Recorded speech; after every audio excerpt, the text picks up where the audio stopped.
Members of the public, members of Dorset Council and officers, welcome to the Place and Resources Scrutiny Committee on the 21st of September 2021 at 10 AM. I may do a chairman's introduction and roll call. So can I ask each member to say present? Thank you. Councillor John Andrews. Present. Councillor Brian Heatley. I'm present, Chair. Councillor David Shortell. I'm present, Chairman. Councillor David Took. Present. And Councillor Mark Roberts. Okay, if I can move to the appointment of the Vice Chairman for the meeting, please. Could I have a nomination for John Andrews? Chairman, I would like to nominate Councillor John Andrews as the acting Vice Chairman for this meeting. Thank you. Could I have a seconder, please? And I'll second that, please, Chairman. Thank you. If there's no dissent, I'll take that as accepted. Thank you, members. If I can move to apologies, please. Item 1 on the agenda. Ms Watson, could I have apologies, please? Yes, Chairman, we've had apologies from Councillors Canning, your Vice Chair, Councillors Parks, Trite and Roberts. Thank you. Members, I'll move to item 2 on the agenda, declarations of interest. If there are no declarations of interest forthcoming, then please make that known at the time when we come to that point in the agenda if you feel you have a declaration of interest. Thank you. Chairman's update.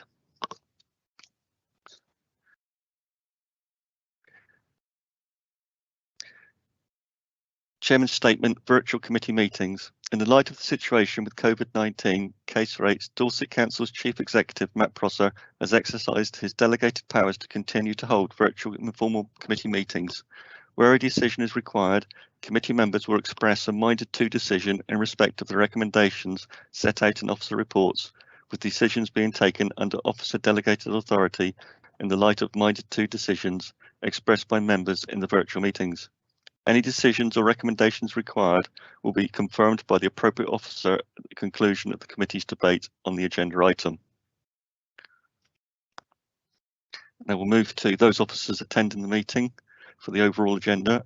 John Selgren, Executive Director of Place, Jonathan Mayer, Corporate Director, Legal and Democratic Monitoring Officer, Aidan Dunn, Executive Director of Corporate Development, Lindsay Watson, Senior Democratic Services Officer, and Judy Saunders, who is the producer for the meeting.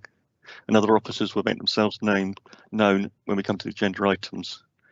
Could I also take this point in time to actually welcome Mr. Adi Adebayo, who is the new interim Service Lead Assets and Property Officer. So welcome, Mr. Adebayo, to Dorset Council, and welcome to the Scrutiny Committee. Thank you very much, Chair. Very glad to be here. Thank you. I look forward to working with you. Thank you. If we move to agenda item 4, public participation, and I believe we have received one question, which Miss Watson is to read, and the response will be from Mr. Jonathan Mayer. Miss Watson. Okay, we've had one question from Tom Gawler. His question is, could a response please be given as to how the Land Charges Department could possibly be in such disarray 12 months after first implementing a new IT system and 16 months after volumes of work first began to significantly increase due to increasing volumes of transactions in the housing market? To take more than 3 months to complete a local search from information already held within the council's records, dressed up as 61 working days on the council's website, is completely unacceptable after all this time. To continue to say that the department is working towards bringing the service levels back to a more acceptable level is just not good enough. What action has been taken precisely, and why hasn't that action provided results? Mr. Jonathan Mayer, could you respond, please? Yes, thank you, Chairman.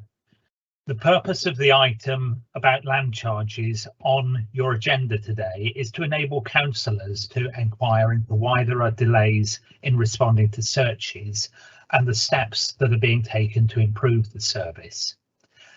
The advice of council officers is that it would be an error to attribute the delays in responding to searches to the implementation of a new IT system alone. Consideration of the report and the opportunity to question officers will enable councillors to establish the part played by the very significant increase in the numbers of searches that we continue to receive, and to consider the other factors set out in the report. It will also give the Scrutiny Committee the opportunity to identify any actions that they expect over and above those already being taken to improve the service. Thank you, Chairman. Thank you, Mr. Mayor. If I now may move on to agenda item 5, questions from members. I don't believe we have any questions from members, so I'll move to agenda item 6, property and strategy and asset management plan quarterly monitoring presentation. Unfortunately, due to circumstances beyond officers' control, this report will be verbal. In future, we will have them as written again, but for this time it's verbal. It's Mr. John Selgren to lead on the presentation, and I believe he has his various managers with him, Mr. Ben Lancaster, Mr. Paul Scudden, and Miss Sarah Cairns. So if I got the presentation, please, Mr. Selgren. Chairman, can you just confirm that you can see that logo header slide for the presentation? I can, yes, thank you. Thank you. Good morning, Chairman. Good morning, members, and to members of the public and others looking in. So this is the quarterly update monitoring report from the property strategy and assets management plan, as you've requested. As the Chairman has said, as members will be aware, Dave Thompson left a month or so ago. Addy has been introduced to you this morning as the interim service lead. So it's for that reason, and that I'm grateful, Chairman, for your support in this, that on this particular occasion we're making a presentation rather than a written report for that reason. However, I'm going to try and do justice to that, because in fairness to the team, a great deal of work has been done since Dave Thompson presented the report to you in May of this year. And what I'm going to do is just take you through a series of slides, and I'm happy to take questions. Chairman, as you're aware, in this virtual meeting environment, as I'm projecting as well, I currently can't see the chat bar. So if there are requests to speak and questions to be raised as I go, could you just interrupt me by announcing that, so that I can pause suitably and take any points that arise. And Chairman, as you've said, I've got a number of colleagues from the team with me this morning supporting this, who are probably likely to take some of the more detailed questioning, but nonetheless, I'm intending to give you a comprehensive account of the actions that have been taken. Members will recall the paper back in May had 11 actions identified for the team, and what I'm going to do is run through each of those in turn and give an account of the work that has been done. Okay, just before we do, Mr. Selgren, I will take questions at the end of your presentation, and I'll take questions or statements first from members that are not on the committee, and then from members on the committee, and then we'll move into any debate if that's necessary after that. Okay, so go through your presentation and we'll take the questions afterwards.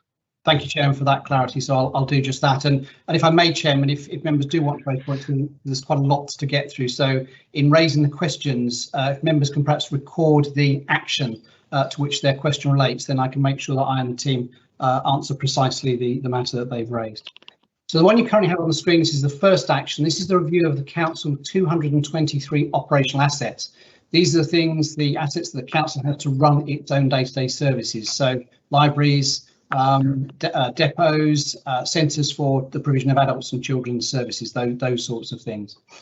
And what the team are doing is to undertake an ongoing review of that, but I'll come in a moment to some of the specific actions that have been taken in particular areas. There's quite a large list of things to review, and because these assets have come together from the predecessor councils, the focus of the team has been to make sure that we've captured and analysed each of those assets in a systematic manner, and each of them in turn has been looked at systematically in terms of planning for their future use, subsequent reuse or redevelopment, or indeed disposal. So that appraisal process, as it makes clear in the top bullet point, is ongoing, and you'll see throughout this presentation I'll reflect on aspects of specific areas of the council estate where particular actions have been progressed along those particular lines. Action 2 is in a sense the other side of that. So action 1 is about looking at the assets that the council is currently using to deliver its services, and of course I don't need to remind members that in a sense is the primary reason for which a council holds assets. This second one is to systematically work with each of the service areas to review their future service requirements. As members are well aware, the need for property and assets does vary over time, and I think members who've been in the world of local government a long time will look back and see how the pattern of usage of assets has changed, partly for the way in which service delivery changes. That's one aspect. The other one is that clearly populations change, so new settlements, new places arise, so we need to make sure that we've got accessible services in those locations. So we've asked each of the services to look and project their future property requirements, and the team has been gathering that information on a systematic basis, and then we'll be using the analysis of the 223 assets that we currently have against the future demands and planning accordingly. Of course, that will produce a list of assets that will be refurbished and reused and so on. Some may be repurposed, so they're used for perhaps a service now and may be required by a different service in the future. And we've also got assets which, of course, may for various reasons turn out to be surplus requirements. So those will be leases where their leasehold will be relinquished, or where their freehold properties will be disposed of. So I said a moment ago that I talked about some of the specific work that's taking place in relation to some of the assets that the council is currently using for the delivery of services. And of course, one of those, and a significant one, is assets. And in joining the new council on the 1st of April 2019, I was very aware that one of the very clear aspirations that had been set for the new council by the Shadow Authority was to make sure that the opportunity which existed by bringing the councils together to realise efficiencies in the use of capital assets was one of those key objectives which you had set. And the focus of that in the first instance has been around the office estate. So there are two trends, I think, that are going on here. The first is that by the convergence of the predecessor authorities, that of itself means that we are able to relinquish some of the properties that were held. And indeed, some of those councils had already moved to consolidate and rationalise their own use. So, for example, the DCP predecessor council focusing its office activity in South Walks House being a case in point, and others had done similarly. So we've inherited some of the work that was already in hand, and we've now progressed that in earnest with the new council. And as members will be aware, that has enabled us to start the process of office rationalisation. Of course, at this point, I'm bound to say, and I know members are only too well aware of this, that of course COVID has in many senses hastened that process, and there's a very good reminder in that third bullet point, the number of colleagues who were moved across to agile working as a result of COVID itself. So there are two pieces of work that have come together: the Dorset Workplace, which is the generic title that we use for the office rationalisation process, and in a sense the immediate requirement to operate offices in a safe environment and to reduce and to minimise the number of people who need to work from office spaces as a result of the pandemic. So the two specific things that have occurred is we've relinquished the leases at Prince's House in Dorchester and also Allen View House in Wimborne. That has given the council an immediate saving because clearly those leases are now released and we're no longer paying the costs that are associated with the occupancy of those two buildings. And of course, members are aware of South Walks House, and indeed the report that was taken to Cabinet on the 6th of April this year about that particular matter and the reuse of ongoing reuse of South Walks House. In terms of desk occupancy itself, Dorset Council, as many employers are moving to a more intensive use of office working space. So we're applying a desk ratio of 5 desks to every 10 full-time employees. The challenge of that, of course, in the current context of COVID, and this is why these two agendas come together. Clearly, the wider aspiration around the Dorset Workplace is to have a more intensive use of our office accommodation under that occupancy ratio, but clearly, while the COVID virus remains a risk to officers and to others, then clearly we need to moderate and have plans that make sure that whilst we're seeking to use the office space more intensively in the short term, and whilst COVID still poses a risk, that we're not doing things that would run counter to that objective. I think fair to say, Chairman, that in the fullness of time, we would expect that there will be further opportunities to rationalise office space. Particularly advance of technology means that we have far less requirement, for example, for paper storage, and it is quite interesting actually when you look at the analysis, the amount of space that is taken up with the storage of paper documents and similar materials.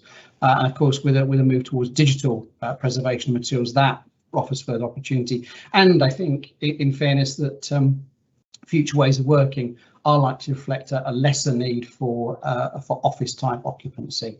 A lot of our staff clearly actually working out directly in the community. The action 4 is around the corporate landlord. This is making sure that within the assets and property team, we have a very clear focus and oversight of the council's office estate. And that's particularly important in terms of safety. So to make sure that we are managing and operating that office estate in a safe manner, ensuring that testing of facilities is done, electrical testing, water testing, and those sorts of things are done routinely, that the buildings are kept in a good state, that longer term the assets are maintained so they don't degrade over time, and the council is able to continue to have the long-term use out of the buildings that it owns. As I've said, the convergence process has enabled that updating of the council's property database, which has been a key part of that, and it also underpins the council transformation programme, which members will have heard about in other places. And in particular around this, as I was indicating in the earlier slide, there's a lot of work gone on to make sure that all of the data we've inherited from the predecessor councils has been cleansed and migrated to a new single system, which we'll use to underpin the corporate landlords model. In relation to governance, Chairman, there has been further progress. So there is now a robust officer group in place to oversee the council's asset management process and its capital strategy. So the group that's been put into place, the capital strategy and asset management group, known as SHAZAM for short, is chaired by Teresa Levy, Executive Director for Children's, on behalf of all of the senior leadership team. There are a number of subgroups, as this slide details, working to that, looking at particular areas, because whilst, Chairman, the focus of the discussion this morning is particularly around assets and property, the council owns other assets which become, as members are well aware, are part of the capital planning process. So our fleet, our transport fleet of vehicles, is a capital asset and is therefore overseen by that group, as is the digital ICT infrastructure. And of course, in relation to our own place services, highways are also an asset that the council needs to maintain and manage. So I think, as you'll see, property, schools and people has a very significant focus in all of this work, but there are other aspects of the capital programme that the SHAZAM group oversees. But that's now been in place for well over a year, is working well. The subgroups have recently been put into place to ensure that's robust. And I'd just like to acknowledge the thanks, my thanks to Grace Evans, Jonathan's colleague who supports on the legal side. We've been through a thorough review of the governance for SHAZAM and now believe we have a very solid and robust arrangement in place. And I think as we get into the next budget round, I'm hoping members will see the fruits of that work come to pass.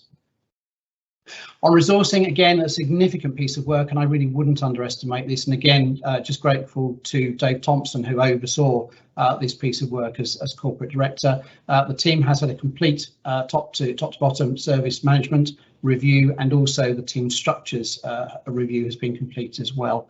That is now embedded and working well. I think, in fairness, Chair, would reflect that, as we always do in these situations, that we need to keep a close eye to make sure that the staffing resources are aligned to the objectives that you as members have set out in the capital and asset strategy.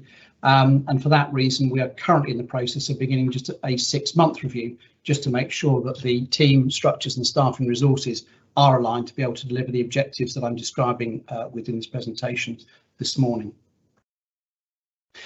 In terms of project delivery, I talked about the freehold and leasehold assets a moment ago, and in particular two standout issues, that Prince's House and Allenview House leases have been relinquished, and I said earlier, providing the council with a revenue saving as a result of it, and ongoing costs of us occupying those properties has been ceased. Moving forward, there's obviously a list of priority projects, and I referenced a moment ago the decision taken by Cabinet on the 6th of April concerning South Walks House. And again, members will also know that North Quay, the former offices of the Weymouth and Portland Borough Council, is also one of those areas which is being taken forward as part of an ongoing reuse. And I think the view as a result of the consultations that have taken place over recent months is there's a strong preference for a mixed-use scheme on the former North Quay Council office site, complemented by some affordable housing on a site close to it in the centre of Weymouth. And Chairman, we further, and again, I think when we next update you with the court report, and indeed in the ones that follow, there are obviously a series of sites that are currently identified for further redevelopment. And again, those will be the matter of report and update to this committee as those come through the pipeline. The other important thing is there's been the development of the resource, what's referred to as the resourcing model. This is largely about making sure that we've got the appropriate teams in place, and also there is a pipeline of future work. So that clarity of making sure that those properties which are brought and sites which are brought forward for potential disposal are part of a rigorous process of capital receipt and ongoing reuse. Action 8. So I'm going to talk a little bit now about some of the other assets that the council has beyond those which are concerned with the delivery of its own services. So I said the primary focus for any council is on the assets which support the delivery of its own public services. But equally well, Dorset Council, like many councils, has other portfolios and other pieces of land and property that it needs to make sure it's exercising effective stewardship over. And of course, members of this committee play an important part in that process. So members will be aware the council has a not insignificant commercial portfolio, and that consists of a range of asset categories: hotels, farms, industrial units, retail and catering premises as well. And I say those form quite a significant part of the portfolio. And again, it's important from a good stewardship point of view and value for money that the council keeps a close focus on that, as indeed any good commercial landlord would. And in our case, particularly mindful of the importance of being a good steward of public resources. And therefore, what the team are doing in relation to the portfolio is carrying out that review on the basis of the cost and performance of those assets to make sure that the council's portfolio is performing effectively commercially as it should do. And I'm sure that's something that members would expect to see happen. Clearly, the council will always have perhaps slightly wider considerations around its commercial portfolio. Clearly, private sector organisations who do these things will be minded particularly and focused on income and rent roll income in particular.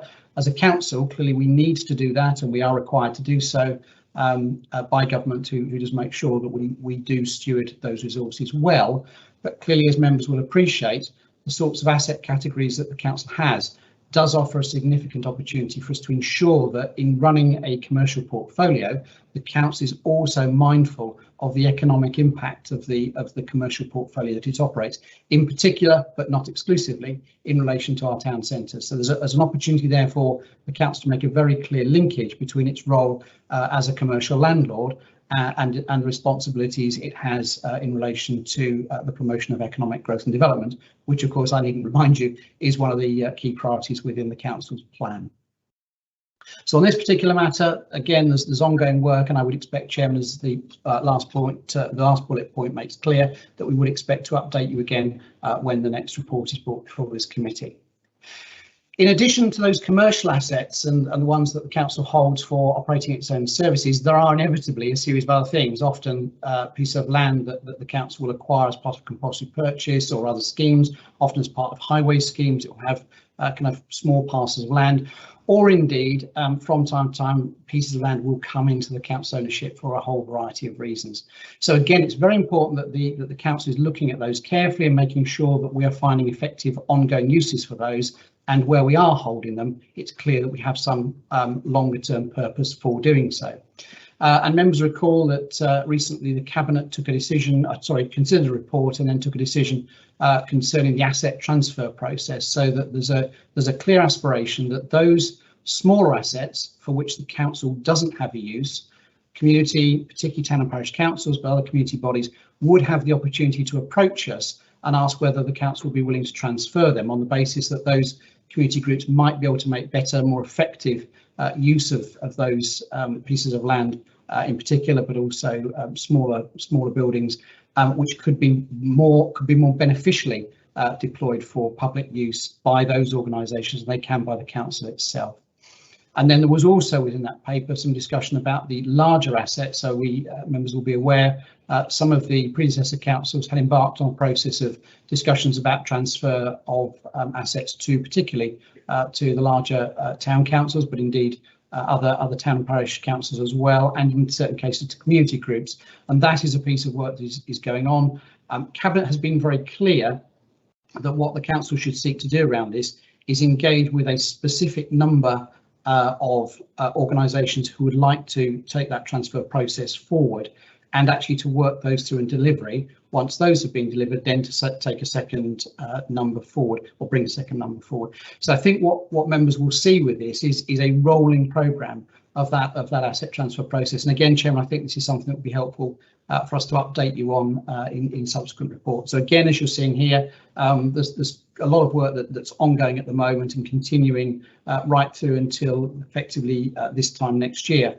But quite a lot of work now to mobilise following that cabinet decision earlier this year. The One Public Estate programme, a national programme run by government, actually in partnership with a government association, a process that brings together public sector organisations in a locality, so local councils, fire service, health service, police services and so on, to encourage them to look collectively at opportunities to release land or to improve its utilisation for public services. So the predecessor council had a very good track record for engaging with the One Public Estate programme. We as Dorset Council have done likewise. So there's a number of things that we've received in earlier rounds of the OPE programme. Most recently, we've put a bid forward into the most recent round, what's been referred to as the Brownfield Land Release Grant programme. That bid has gone in, and we're currently awaiting to hear the outcome of that particular bid. Chairman, the point made at the top just concerns the local arrangements. So one of the things that is going on, and this is kind of one of those kind of needing to make sure that arrangements that had worked in predecessor councils were working well moving forward, is that need to bring together the public sector organisations within Dorset so that we can have those conversations about assets that we have common interest in, and particularly that's where we have pieces of the public estate that are often next door to each other. So, for example, in Ware will be a good example of where there's quite a run of public sector buildings where there may be opportunity by working together with those partners to do something more effectively collectively than we might be able to do individually. And indeed, the One Public Estate programme provides resources from government to help and facilitate that process. So one of the things the team is doing at the moment is just re-establishing that public sector group in Dorset so that we can do that. Chairman, you're pleased to hear this is the last slide. So the final action 11, is in relation to the establishment of joint ventures. And as members will see from the slide, that's ongoing work going through into March of next year. So it's probably one that we will be updating on when we next report to you. Chairman, that ends the report. I'm hoping that I can now exit the presentation and hand control of the meeting back to you.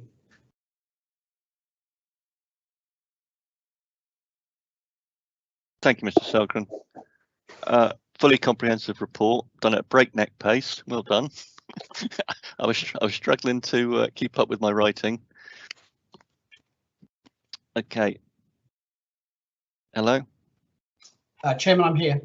Okay. Yeah. As I said, thank you for a comprehensive report. Done at a breakneck pace. Very interesting. A lot of information there. I hope the members could keep up with it. I'm struggling to write and keep up with it. I apologise, Chairman, at one level, but I'm grateful for your comments. I'm conscious that you've had a number of substantive items on your agenda this morning. So yeah, but it was really good to hear. I've got a couple of people that are going to speak that I'm going to bring in a minute. Just a reminder to members that I have asked the monitor officer to cut in should we stray into any commercial sensitive topics of conversation. As you'll be aware, there will be commercial sensitive discussions going on in the background with officers over some of the estate. So the first person I have to speak is Councillor Wolf, Deputy Leader of the Council. Who's he then? Sorry, Chairman, I didn't wish to speak in particular. It was just I informed Lindsay that I was in a community group meeting this morning and would be a few minutes late, and asked her to let me know when my item was coming up. And so my comment in the chat line says that I'm in the meeting now. I didn't wish to respond to the presentation, which I am aware of, and happy as Deputy Leader to talk about any questions you arise, but I prefer to leave any questions to the committee first. Thank you. Okay, thank you, Councillor Wolf. In that case, I go to Councillor Taylor. Yeah, good morning, Chair, and thank you, John. Outstanding report, very, very in depth, I must say. Very interesting to hear that we're actually on it, shall we say. My question is basically adult and children's services, as you know, quite passionate about that. And the fact is that we do use some of the hotels for placing of homeless people or people in difficulties straight away, if we can. That's my question, to say we are still looking after that in the portfolio, I do hope. And also the fact that we've got children's homes coming on stream as well now, and just aware that we are engaging 100% with adult and children's services to make sure we don't lose anybody. Does that help? Chairman, if that's straight to me, I'm happy to take that. So Thank you. Grateful to Councillor Taylor for that point, I think, which it was. So just for me to confirm to him and to other members, I'm really pleased that members certainly got that oversight of housing and its importance. Andrew Burney, members will be aware, the Corporate Director for Housing, is part of the Shazam process, as is Vivian, the Executive Director. Timely actually that question is raised this morning, because the team that I've got with me on the meeting this morning are currently working with our colleagues in Children's Services around I think, let me just check, Action 2, that business about looking at the future demands and requirements of services. That's literally counts as a very live discussion as we speak. Thank you very much. That's great to hear. Thank you. Thank you, Councillor Taylor. Can they go to Councillor Jones? Thank you very much, Chairman, for allowing me to speak at this. I just wanted to ask a question, in that sometimes opportunities arise in terms of asset procurement that are time critical. And I know we've had officer issues in the past with people leaving and so on, but are we now fully staffed so that we could actually act within a quick time frame where we have the opportunity to do so, where it's beneficial to Dorset Council? Selgren. Thank you, Chairman, and thank you, Councillor Jones, for that question. So the new structure that I referred to in the earlier slide has been aligned to the new council asset management strategy. So the direct answer to your question is yes. We've been through that resourcing very carefully to make sure the team is geared up to deliver that. I think Councillor Jones, you raised a good point. It is inevitably the case in the world of asset management that opportunities arise, and of course you had one recently with St Mary's, where things need to be progressed at pace. That's in the nature of the property world. And I think I would use St Mary's as a good example of needing to do that. Councillor Taylor raised a moment ago the point about provision for homeless people. Again, there have been specific examples which have actually been done during the COVID period, where the team have responded at very short notice to be able to deliver a property solution, in that case for adult services, to deal with that particular need. So I do remain confident about that, and indeed, Chairman, I think I can evidence that from some of the recent projects that we've delivered for other service areas. Thank you very much. Thank you. I don't have any more questions from members of the council, so I'll move to the committee questions now, and I've got Councillor David Took.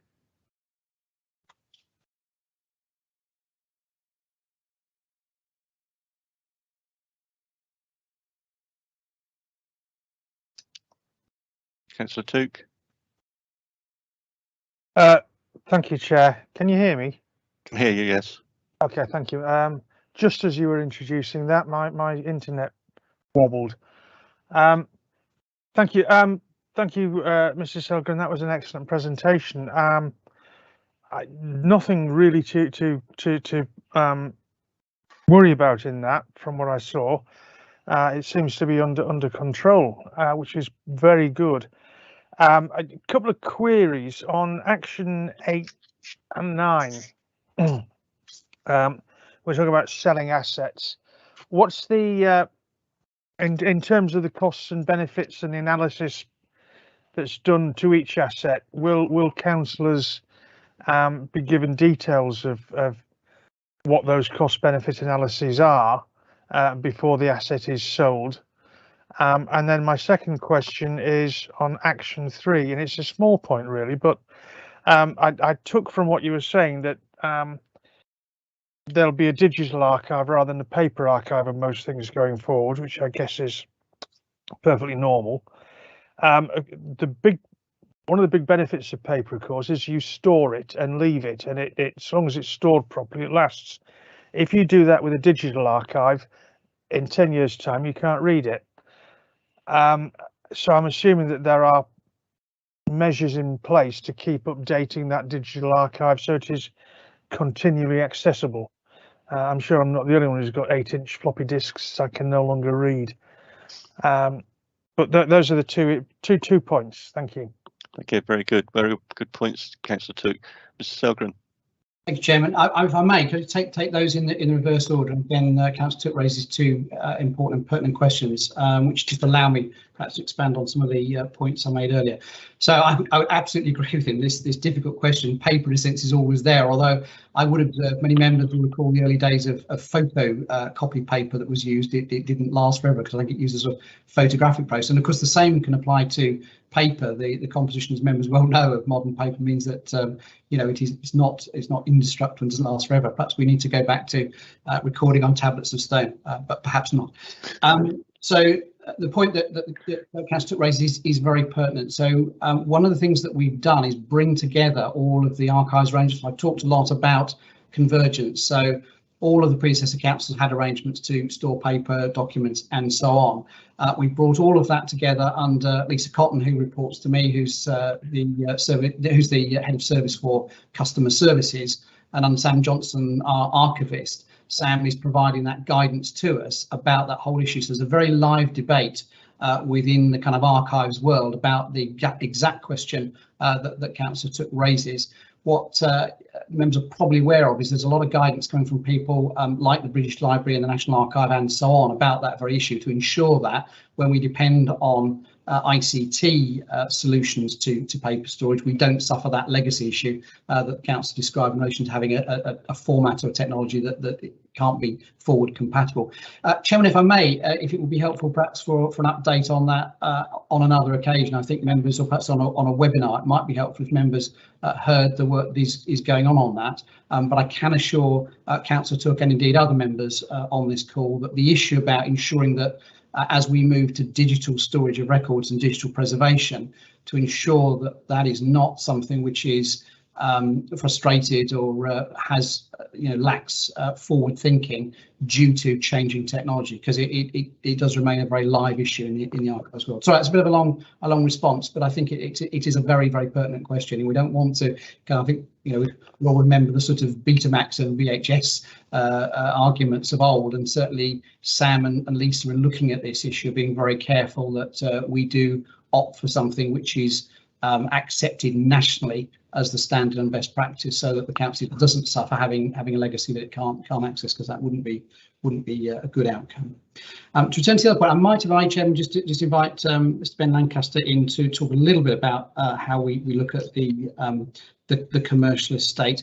But the observation I'd make, and this I hope Ben will say a little bit more about, is that all of those things are operated under policies. So the council has policies, detailed policies, in relation to each of the asset categories which it manages, and you as members set that policy. And I think, Chairman, it's fair to say that one of the things, as Councillor Took has suggested, that it would be helpful if from time to time you just checked that the actions that took place through those policies are implemented in the way in which it intended in setting that direction. But Chairman, with your agreement, I just might ask Mr. Lancaster perhaps to say a little bit more about how that actually works in practice. Certainly, Mr. Lancaster. Thank you, Chairman. Yes, as John's alluded to, the asset management and property strategy guides how we undertake our review of our commercial assets and portfolio. Also, as John picked up in his report, we do consider the wider implications, not just the financial bottom line, but probably the triple bottom lines of environmental and social value as well, and recognise that you know the Council has a wider role to play in Dorset as a significant property holder. And so we are taking the review portfolio by portfolio. We've started looking at the hotel sector and also our agricultural estate at the minute, and we'll then be moving on to the other asset categories after that. I hope that gives you a little bit more information, but happy to take any more questions which may arise. Thank you, Mr. Lancaster. May I come back, Chair? Certainly, Councillor Took. First of all, Mr. Selgren, thank you very much indeed. I think a lot of us would welcome a webinar on archiving. In terms of the assets, what I was really asking was, when we look at each asset, who in the council, which councillors are going to be given the detail? I appreciate some of this is commercially sensitive, but who's going to be getting the detail as to asset X? These are the specific detailed analyses and with a recommendation. Is that then going to go to cabinet, or is it going to go to a committee somewhere, or what's going to happen to it? Or is it just an officer decision? So it's again a very good and pertinent question. So, Chair, if I may just confirm, and the monitoring officer may just also want to confirm the exact provisions in the Constitution, but major disposals, so sites over the value of £500,000 do come before cabinet. So that's where the scrutiny of that is. Clearly, those decisions are on the forward plan and therefore capable of review. And as you know, there's a well-developed convention in Dorset Council that members would speak in those meetings where those matters are discussed, and clearly have an opportunity to be briefed by members ahead of those meetings taking place and those decisions coming forward. Chairman, the monitoring officer just might want to add a little bit about the technicality of that, just to confirm the answer to Councillor Took's question.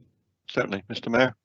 Chairman, I can confirm that that's exactly right. So a key decision has to be made by the cabinet, and a key decision is one where there are financial implications for the council of over £500,000, or where there is likely to be a significant impact on Dorset's communities. But I think in this context, we're talking particularly about the £500,000 threshold that will trigger a decision by cabinet. Of course, Chairman, what you might have is a situation where the cabinet make a property decision. They might make a decision to dispose, and then give a delegation to officers to agree the terms on which that disposal might take place, and then that's going to be around officer professional judgment about what represents the best terms on which to dispose of a property.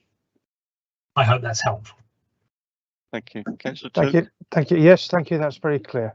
Thank you. And Chairman, if I might just come back, I'm obviously heard the points raised by Councillor Took and indeed followed the commentary in the chat bar. So the suggestion or the offer that I made to have a webinar on archiving, I have taken away as an action. So I think it's the leader who is responsible for the list of the forward plan of webinar items, but I will ensure that we add that to the list, because I would agree with members. This is a very important topic, and hence the question that Councillor Took raised about the legacy of all this is extremely important. And I think you'll want to be reassured that the Council is following best practice and procedure in the things it is proposing to do around digitisation and digital memory. Yeah, I'd heartily agree. I mean, we know that technology is moving at such a rapid pace now that we need to have an assurance that what we actually digitise for our archives, we are going to be able to access it in the years to come. Okay, just thank you very much. Thank you, Councillor Took. Picking up one of Councillor Took's points as well in terms of the assets and how they are going to be progressed. Could I also have an assurance from officers that those assets that are in wards members are in members' wards, that those members are kept fully up to date with how those assets are progressing through their wards.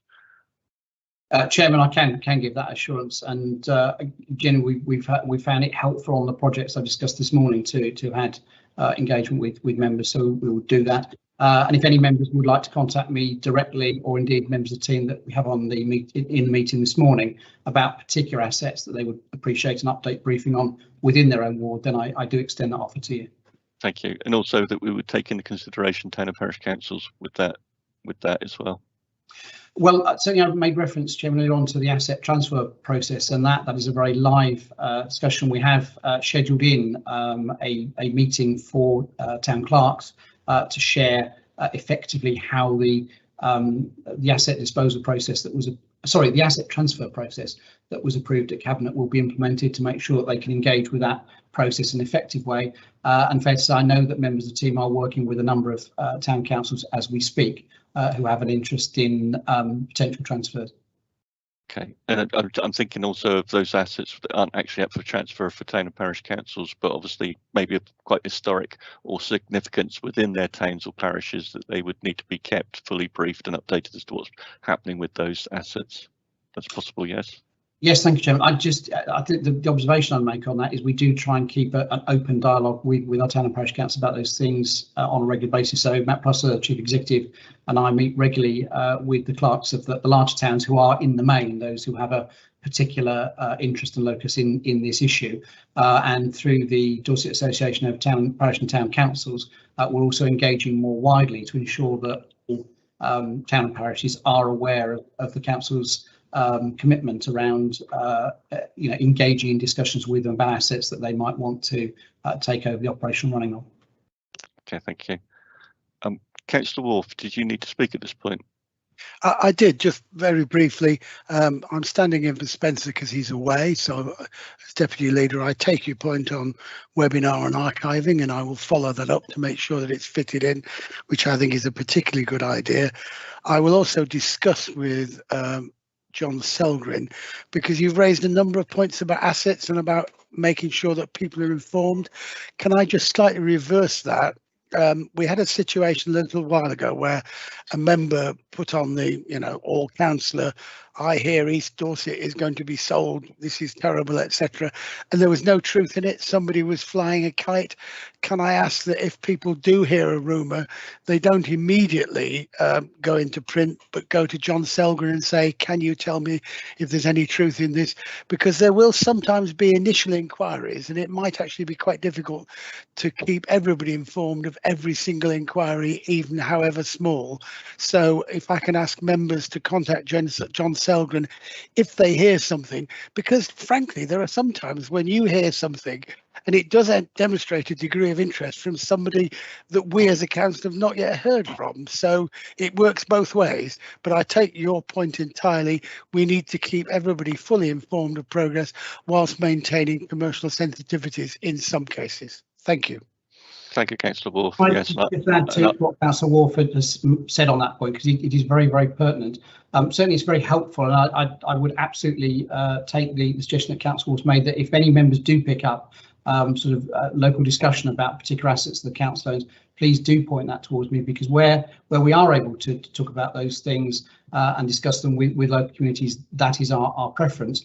Equally well, a very valid point that Councillor Wolf has raised, and members are very well aware of this. Indeed, if I may, you do have some responsibilities as the ultimate stewards of the council assets, that in a sense it's the careless talk costs money on this occasion, because obviously you'll appreciate these situations often very commercially sensitive. So there are two factors that we are very, very careful to protect here. One is the interest of the third party. So they have a commercial interest, and as in all commercial dealings, we need to make sure their commercial position is not undermined by casual or other discussion in an inappropriate manner. And similarly, where those conversations and discussions take place, particularly where they get into social media and the like, it can be very undermining of the professional position of my team. We're actually trying to conduct those commercial negotiations.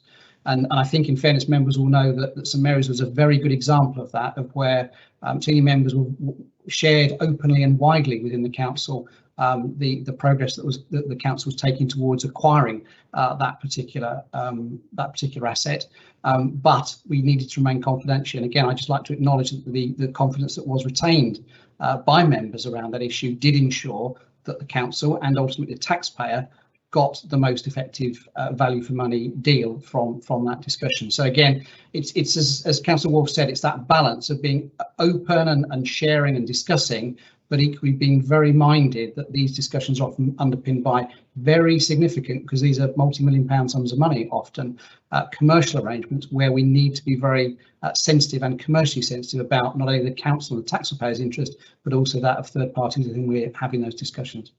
So I'm grateful for Councillor Watt for raising it, and again, Sean, I'm grateful for you giving that opportunity to remind members of why the commercial points about these update reports that you quite rightly referred to at the start of the meeting are so important. So I hope that's just been helpful clarification.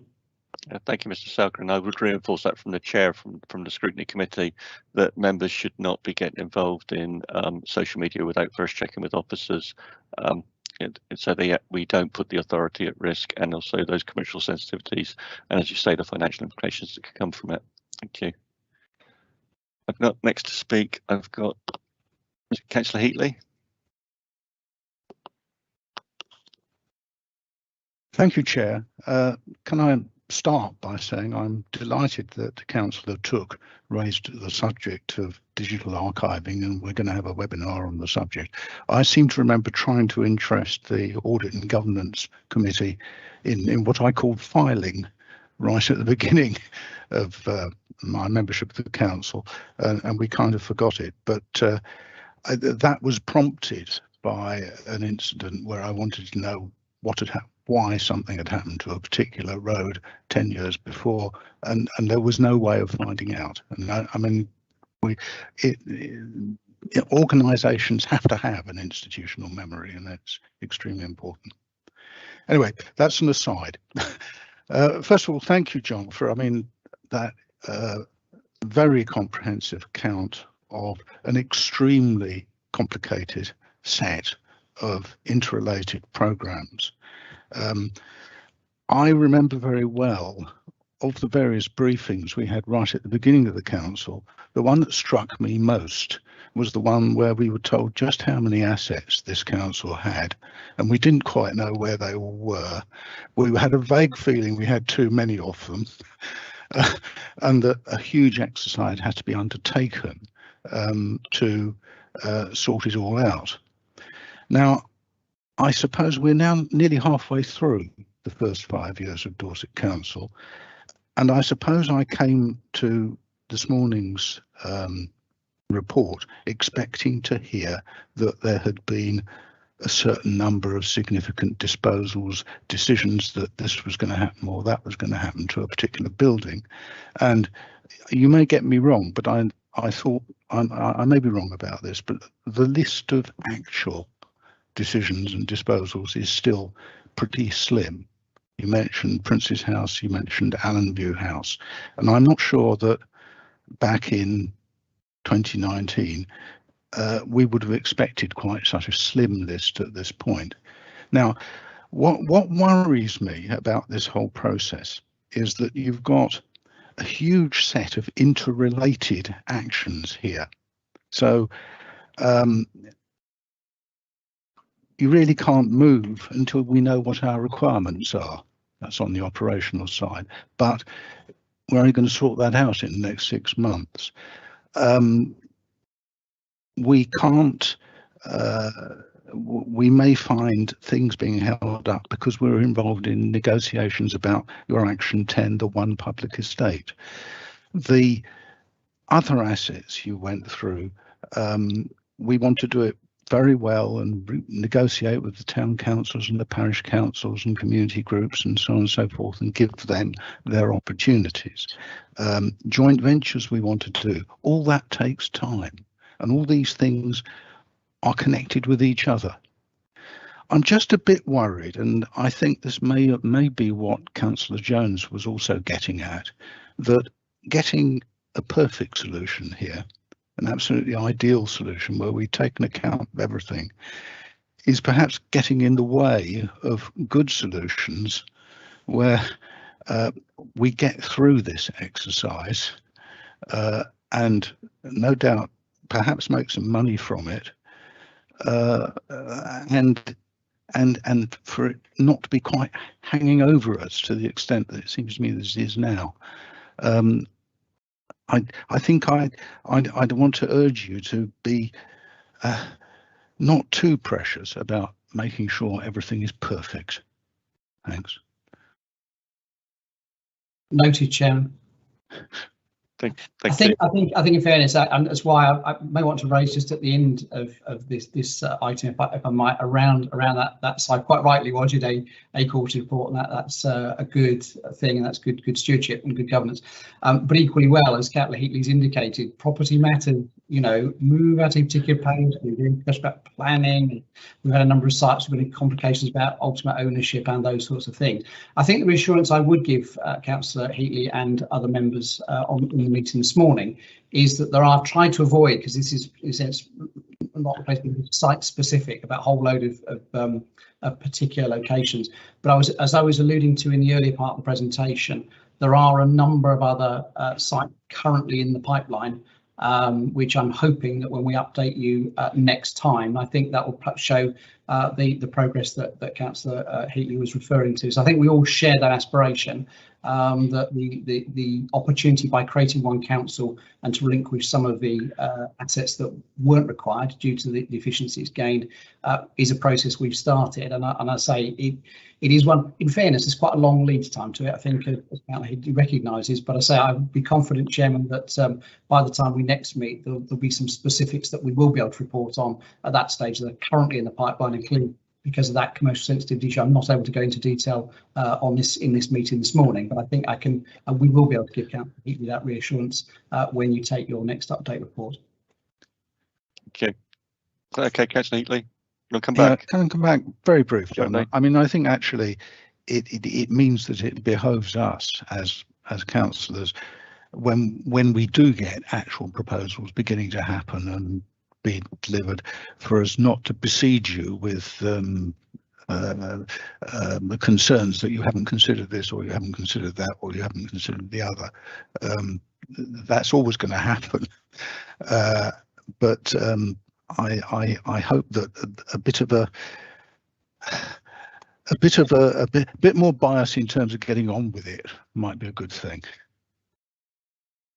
Thank you, Councillor Heatley. And I will take that as encouragement from Councillor Heatley and from the committee. I understand exactly what he's saying. It's as ever, it's that balance. You know, the council has the need to have due consideration and achieve best value and all of those sorts of things, and we do work hard. But you're right. We need to just make sure that we are weighing the factors that we need to in order to make optimum decisions, but equally well to continue to move at pace. I think fair to say, and we'll see this as we come into the budget round in the autumn. The financial situation is such that I think the point that Councillor Heatley raised this morning is very pertinent to the discussions that we'll have moving forward. Okay, thank you. The next speaker is Councillor Andrews. Thank you, Chair. A lot of good points raised. Some of my questions pinched, obviously. I'll go back to Action 6. Reference to restructuring and the adjustment of the team, maybe. Is that a robust review of the team? I'm always concerned that the busy people will always be given the jobs because they'll get on with it. And I'm just conscious that we've overloaded officers in the last 18 months.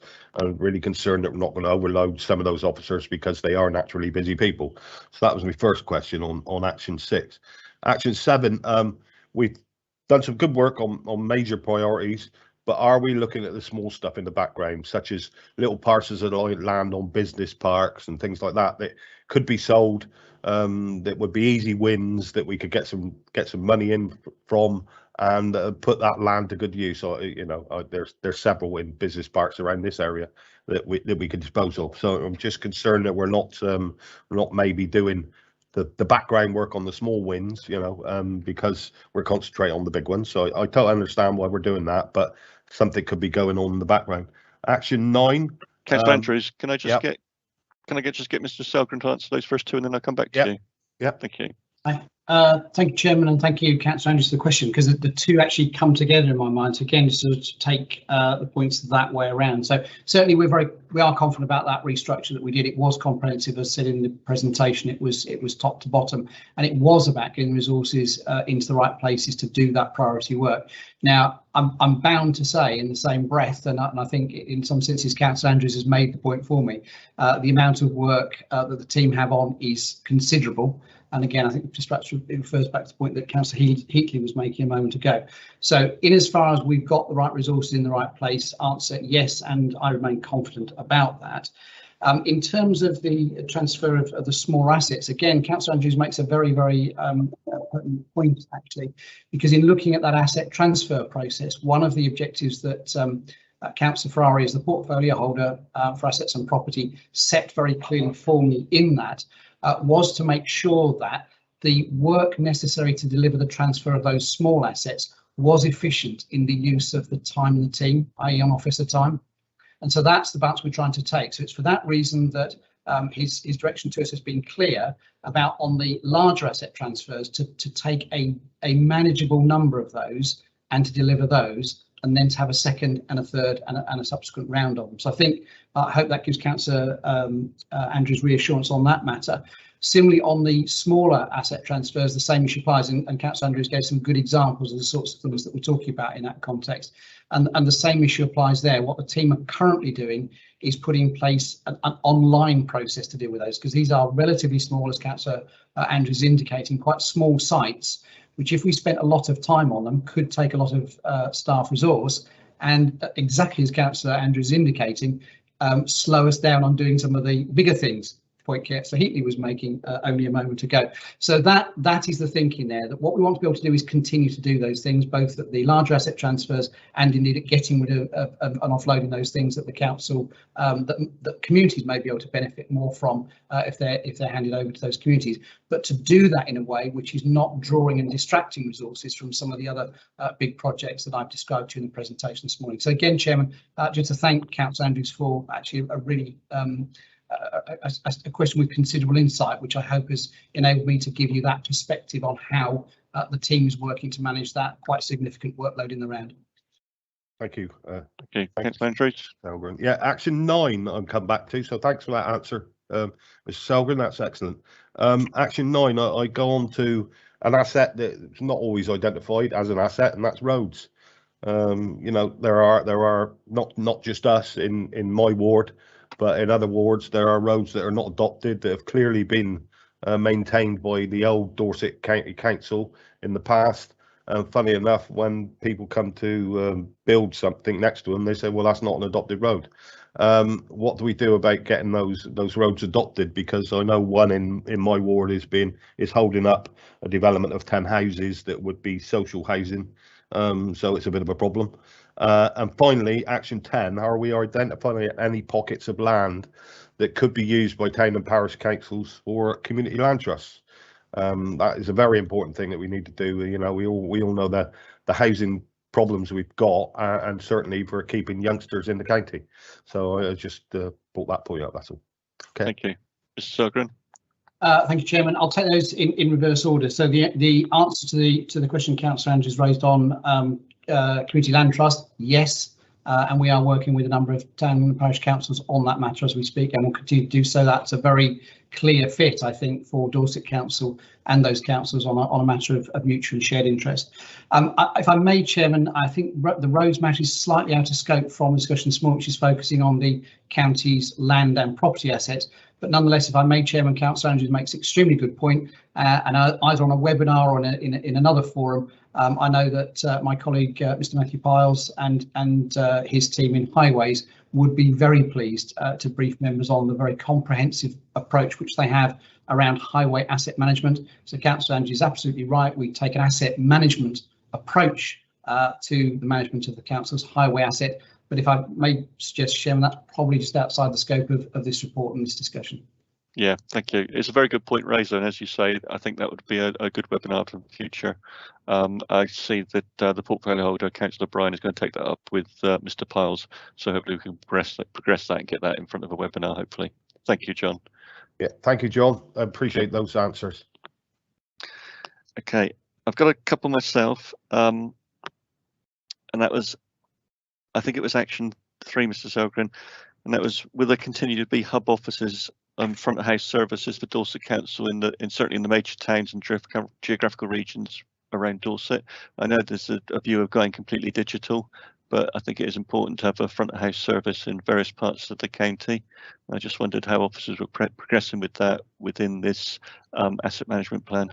So, Chairman, it is, and my colleague, Miss Lisa Cotton, as I mentioned earlier, the head of service for customer services, has that piece of work in hand as we speak. And again, Chairman, I'm sure she would be very pleased to update members in the appropriate forum on that work that's going on. But the council has a very clear commitment to make sure that its services are accessible in all communities, and Lisa has developed a very clear plan with the portfolio holder, Jill Haynes, Councillor Jill Haynes, for how we're going to achieve that. But I might just share that's probably one that moves a little bit beyond the scope of this immediate report, but nonetheless I think it's a useful one, as we've heard throughout this discussion of some actions we need to follow up around some specific areas where members would find it helpful to have further information.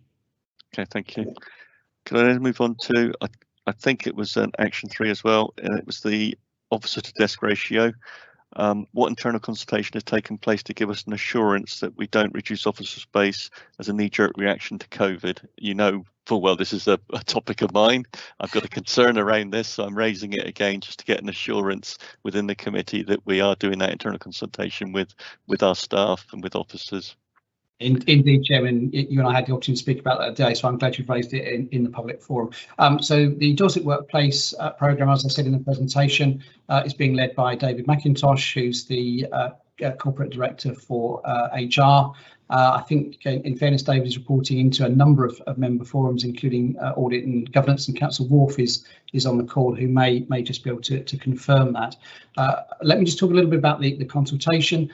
So there is consultation, of course, with trades unions around that matter, and there is a very, very wide ranging process to engage staff right across the organisation around that matter. So we're confident that the 5 to 10 desk ratio is realistic. In fairness, a number of organisations have already moved on that and indeed are at that point. Certainly to give you and all members on this call absolute reassurance, whilst in the presentation I made it clear that there is a link between, in a sense, the return to the workplace and COVID, the Dorset Workplace programme was running before the pandemic broke out, and David McIntosh and the team that have been working with him have been very clear and consistent about that. So the Dorset Work programme has a very specific programme attached to it, and in a sense we're dealing with the mitigations that are required by the particular and hopefully short-term requirements of the safety related to containing the COVID pandemic. Chairman, I think there might have been another point that, sorry, linked to that I might just have lost sight of. Can you just prompt me? Oh, I hope not, because otherwise I've forgotten it. Have I given you that? I've given you an answer. Yeah, I think that, no, probably does go. So the assurance is, so we're clear about the 5 to 10 desk ratio being realistic and deliverable. So yes, the programme was well established and working before the pandemic broke out. And then the third bit, I think, in summary, is that we are obviously mindful, and David is working very closely on this to make sure that as we implement the Dorset Workplace, that is consistent with the requirements of COVID. Sorry, I know the Chairman I lost sight of. It wasn't in relation to your question. It was in relation to me trying to just bring this alive for members on this call. So one of the things that I did at last week was to meet with all of my managers in the Place Directorate to talk about that very issue. How are we going to implement the Dorset Workplace within the Place Directorate, and how we're going to deal with that whilst COVID is still around and still a risk. And the approach we're taking is that David and the team in the Dorset Workplace programme have set very clear parameters and policy context to it.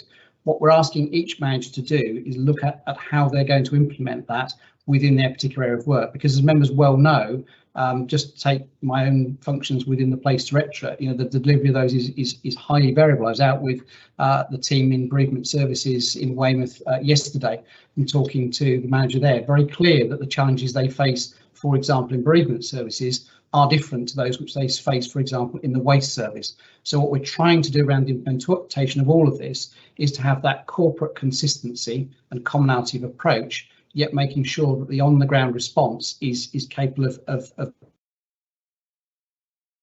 You've gone being some sample of that environment. Sorry, John. Mr.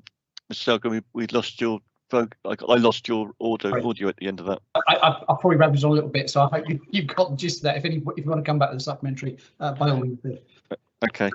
On action 6, part of the council's transformation project conversion of former 6 legacy councils, are the officers content that despite COVID, the asset methodology plan is on track? Are there any delays in any part of it or any risks that are of concern to you?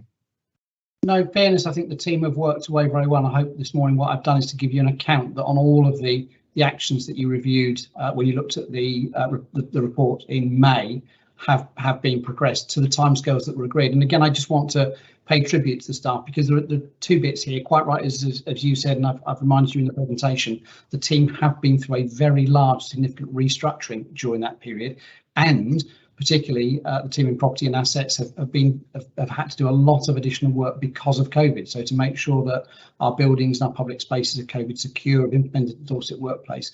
But the simple answer to your question, Chairman, is the team have risen to that challenge extremely well. Yes, there is a lot of work on, and certainly if the managers were to respond to that question, I know they'd remind us all, me included, of the volume of work they've got on. But the prioritisation, particularly, if I may, that's been set by this action plan is helping. And I think reference back to the point that Councillor Heatley raised a moment ago, and I took that as validation, if you like, to make sure it is these things that are in this action plan that we are focusing on and prioritising those. And I hope this morning I've given you a reasonably good account of how we're actually seeking to do that. Yeah, thank you, Mr. Selgren. I've got no other request to speak in the chat bar. I think that was a thoroughly detailed report that was given. I think we've raised a few points there to go away, some actions to pick up on, and I don't think there's going to be any need to debate that within the committee. As I say, I can't see anybody that wishes to speak, so we'll take that report, members of the committee. Also, I think Mr. Selgren, that we've had a discussion around the fact that with the way that some of these assets are going to progress through the plan, that there may not be a need every time to bring this back to this meeting report. It could be that things are moving slow. Maybe at times things are moving slowly, that it wouldn't be good use of committee time, which I'm happy for that to take place. Chairman, and again, we will pick that up as part of your board work programme planning discussion, and I'll continue to keep you briefed so that you can be aware when there are key developments, and perhaps we can then set another date to report to this committee. Yeah, that'd be great. Thank you. Okay. Thank you. If I now move to agenda item 7, Dorset Council consultation process. I have presenting Mark Simons and Ms. Jen Lois. Good morning, Chairman, and good morning, councillors. I'll just share my screen. We've got a very small number of slides to share with you. Is that showing? It is, Ms. Lois, yes, thank you.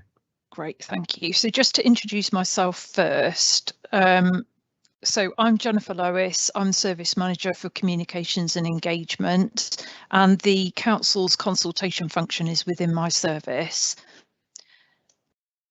So I will just introduce, and then I'll hand over to my colleague Mark Simons, who's our Senior Consultation Officer, and he will talk through just very briefly some of the information that was in our report about how Dorset Council currently conducts consultations. Excuse me, Chair. Could you ask Ms. Lowe to put the slideshow on rather than the because it's rather small. Apologies. I've got a big screen. It was fine for me. Sorry, John. Is that better? That's it. Okay. Good. Sorry about that. Okay. Chairman, you asked for this item to come to this committee, and we were given a steer on some particular issues to cover. So we were asked, how do we manage consultations at Dorset Council? How do we encourage responses from different groups? We were asked about which councils are good at getting responses from hard to reach groups. The terminology hard to reach is a little bit under question. Some people prefer to say underserved groups within our communities. And finally, which councils' consultations are considered good practice? So those are the issues that we've addressed in our written report. And I'll now hand over to Mark Simons, who's just got 2 slides to run through with you.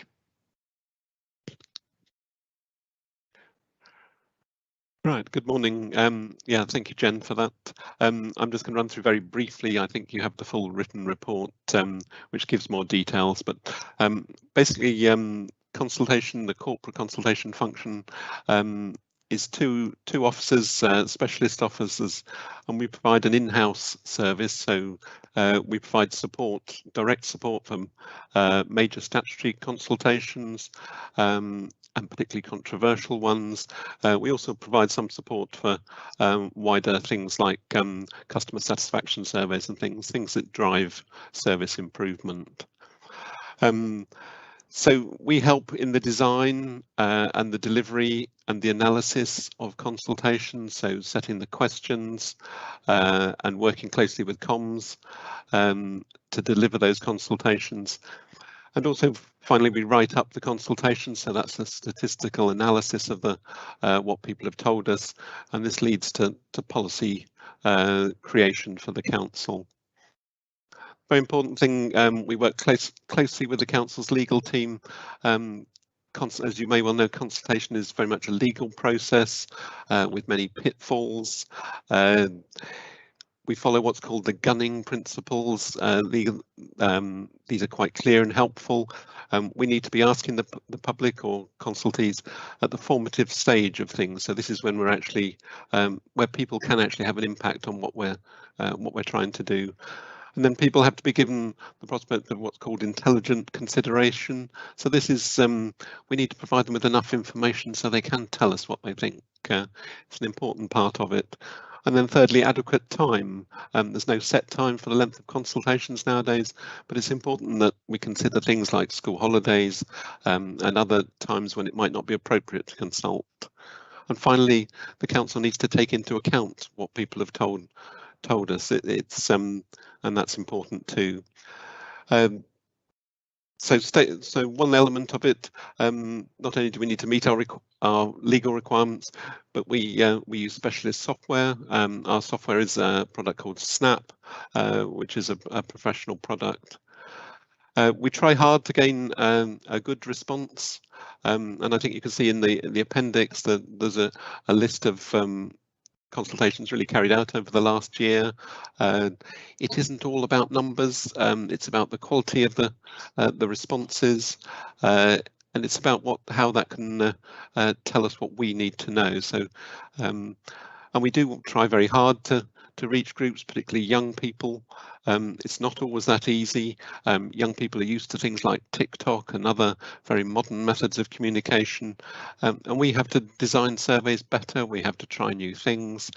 We have to work with them to come up with ways that might engage them, and that's quite difficult with some of the consultations the council are carrying out into what are fairly sort of dry subject matter. There's a couple of things that will help. There's a youth engagement team set up in children's services that'll help us really target some of our stuff towards the youth and try and understand what they think about services and things that affect them.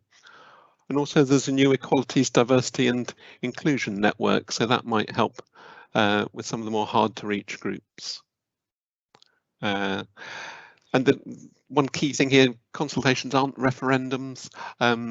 Often we can't change what we're going to do, but the most important thing is that the council actually looks at how what we're proposing impacts on individuals and how we can change things slightly, maybe that might actually just avoid that impact. So it's looking for often unforeseen impacts. So next slide, please, Jen.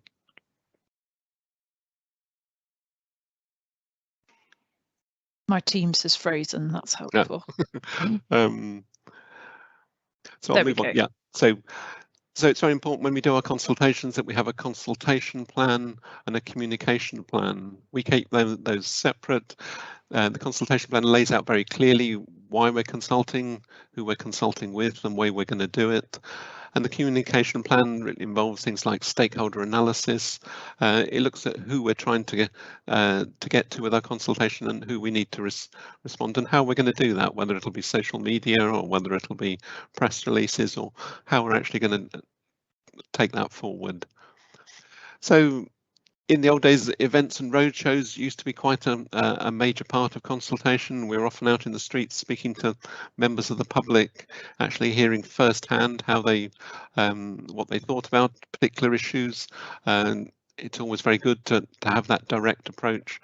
It's more difficult in COVID times, and but hopefully we'll get back to more of that in the future. So as the consultations go, when they're live, it's very important to monitor responses as they come in and make sure we're getting a good response, and actually then see if we're short in particular areas geographically. We map where people are responding from, so that we can actually plot out if we need to do sort of social media advertising in East Dorset or Purbeck, or target more things at younger people. So it's an ongoing process, so it's not set from the beginning and static. Analysis of the data. We need to provide a clear, accurate response to what people have told us, and this is very different from what the council intends to do about it, so it should be a separate report, and it needs to be very clear this is it's not the actions we're going to take, but from the consultation report we should see a set of actions. Consultation tracker. We need to be very transparent, try and make sure everyone has heard of all the consultations that we're doing. There's an area specifically on the website where all consultations, particularly statutory ones, should appear, and the public should be able to find them easily and take part. Other consultations across the council, we're a central resource. There are other consultations. The main ones that spring to mind, there'll be highway consultations, and then there'll be planning, where there's a whole sort of legal structure of what they need to do. So we are one small element, but often we might feed into some of those. So on the local plan, we might give guidance and support, but we wouldn't run those consultations. Occasionally we might get external support, consultancy, that may be more on the engagement side, where we need more resources to be out and about and doing specific workshops and things where we don't have the in-house facilities. So currently there's a review of consultation engagement activity. This includes not only the actual function, but also the software we use. There's currently about 5 different bits of software for consultation used throughout the council. We need to make sure that we're using the right ones and we're getting the best value from those pieces of software. So I'll just draw it to a close there. So hopefully we can then go on and take any questions and answer any queries you have. Thank you, Mark. Thank you. Thank you, Mark. I have a request to speak from Councillor Taylor. Thank you, Chair. Thank you, Board. Yes, I understand we're going through the process there. I can see it clearly. It's just the whether of that we can actually gauge it to see where it's actually been successful within the public, officers and council members. And so that would be my question, to see how are we gauging it to see that it is actually being effective, two-way process, not just one way. Do you have any indications or where we can go to actually see it's actually happening, or where are the bar graphs or whatever the pie charts to show we're actually being successful? That's my question. Thank you. Shall I take that, Jen? Yes, it is difficult to judge, and it isn't just a numbers game. It is about the quality of the responses. Something like the housing allocations policy, a very important policy for the council, but because we had direct access to people on the housing register, we could actually contact them, and a lot of people on the housing register, a lot of people, particularly people who are less able than things, took part. So there we actually had a really good response, not huge numbers, but what they fed back to us is then fed into our policy. So sometimes it's, and again, and another example would be blue badges. At the moment we're out to consultation about blue badge holders in the car parks.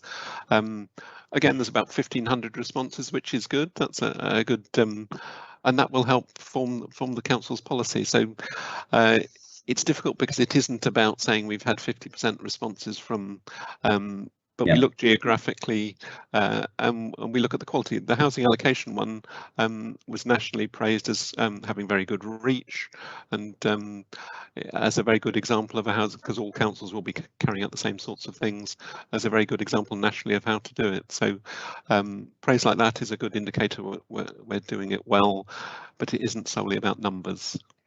Can I come in on that, please, Chair? Certainly, Councillor Taylor. Yeah. Just to say, the fact is that we've had a massive change within the new council since it all came on board 2.5 years ago, of the fact of communication. Now, this has been recognised quite a lot through various departments, adult services, children's services, etc., etc. It's just the fact of making sure the communication is totally available, if you get what I mean. So that means that people can look into it and see what's going on and be involved.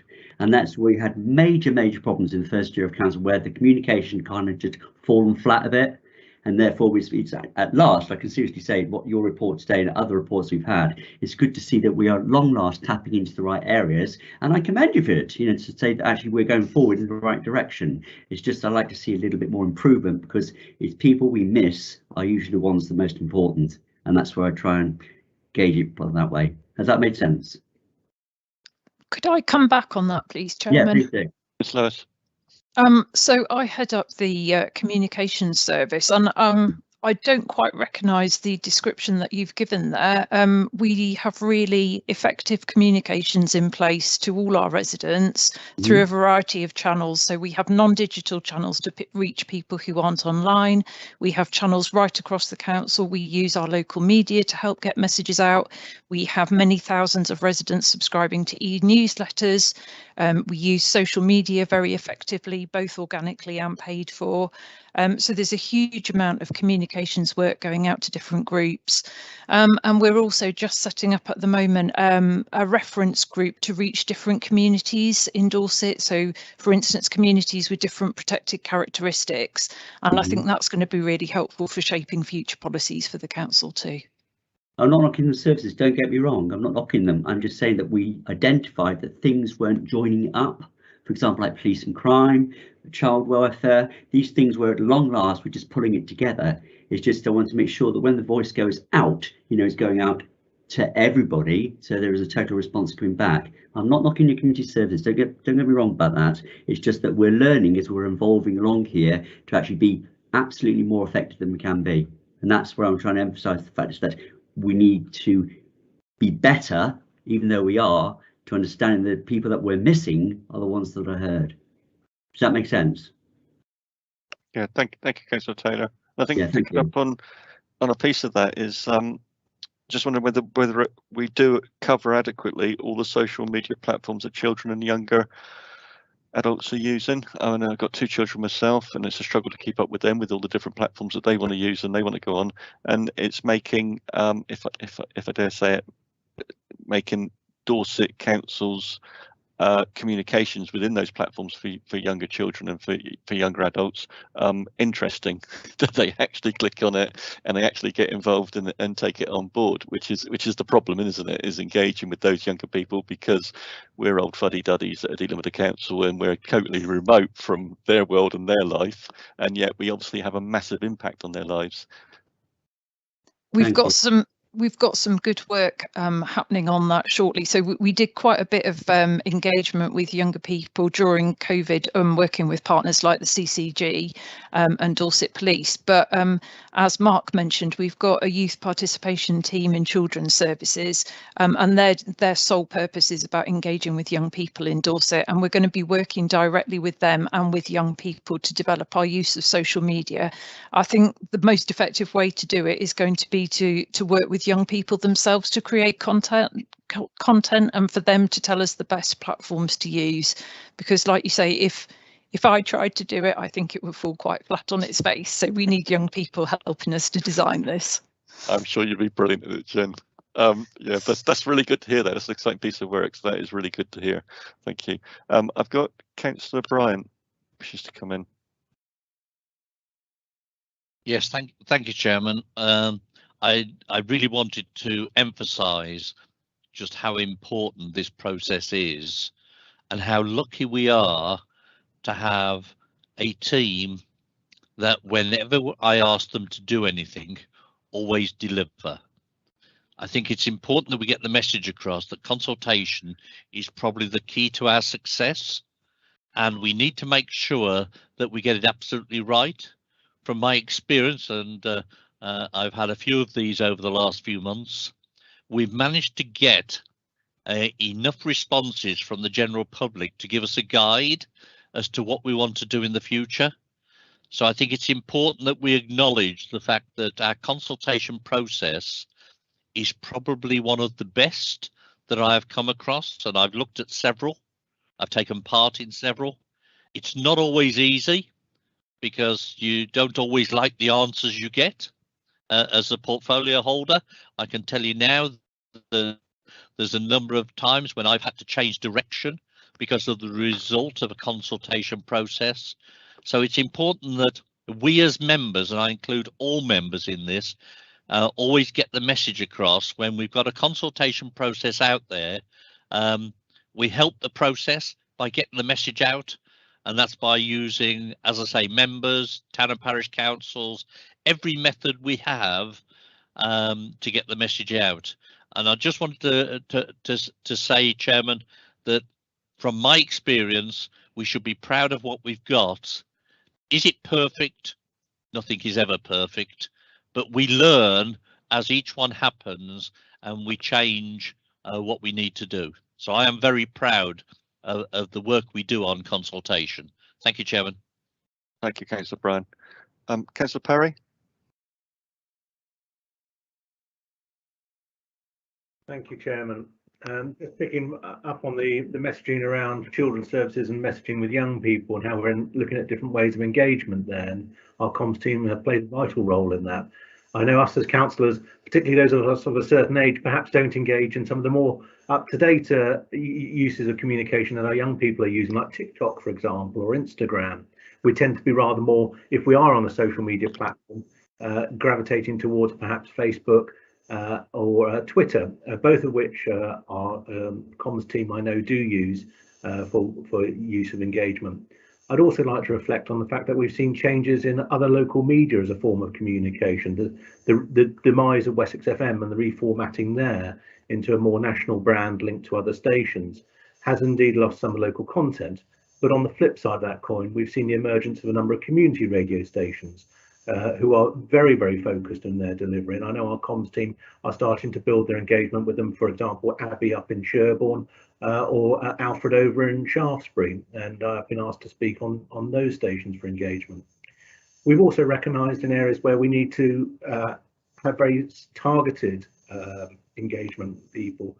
For example, when I came into post, it was very clear that our level of engagement and communication with families in the areas of special educational needs was somewhat frustrated amongst them. We sensed that feeling from them that we weren't having a level of communication, and our response was to come up with a regular form of e-newsletter, and that's also been an important source of information and feedback that we've received. So quite a lot is going on in the communication field, but I think what I would want to say is it's evolving all the time and it will evolve at pace.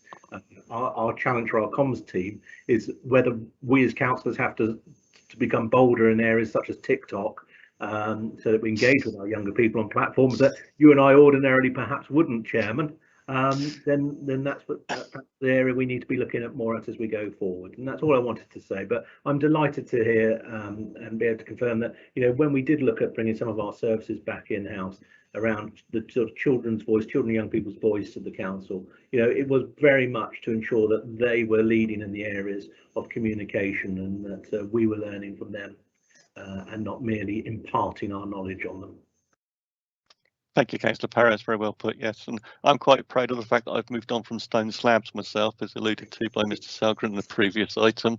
And it is a struggle for us as parents to try and keep up with our children with the social media and platforms that they're on. And Miss Janice, Miss Lois and Mr. Simons, I'm really pleased to hear that work you're doing, trying to engage those children. That sounds like a really exciting piece of work. And I'm sure Mr. Councillor Perry has got his finger on that as well. Can I move to Councillor Heatley, please, to speak next? Thank you, Chair.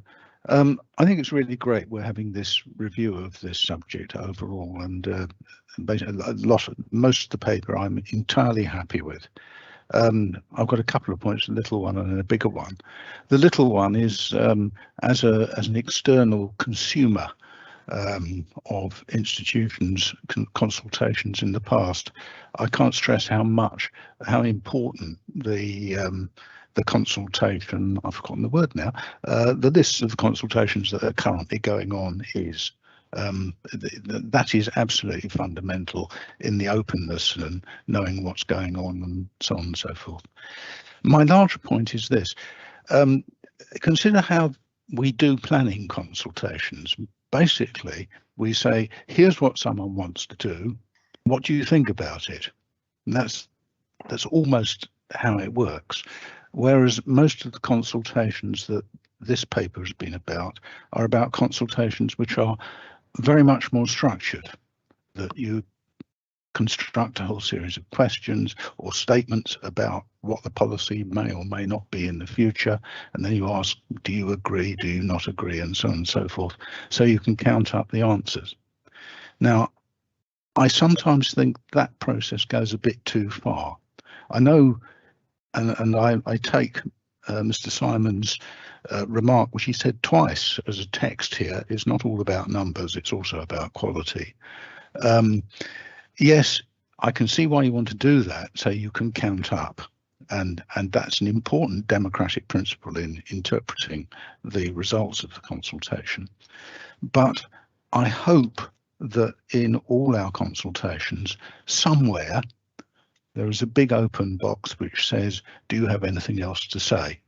Because otherwise, people are not given the opportunity to talk about things that aren't there at all, that they think ought to be there, or about large assumptions that have been made in setting out the consultation, which they don't like. So I do think you'd have to have a bit of a hybrid between the questions approach and the open approach. Thank you. Thank you, Mr. Heatley. The officer like to respond. Shall I take that, Jen?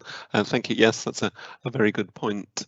We do always, there is out of a principle, we will always have an open text box, normally as the last box, to try and cover that we haven't channeled people into a particular area where they don't want to be. They need to be given the opportunity to have a say, even if they disagree with what we've already told them. The danger, if you don't have that, the danger is that they'll put their full comments in the very first text box they get to. So it's important that we actually try and take that into account, because it makes analysis a lot easier. So hopefully our questions, it's very important also not to over consult.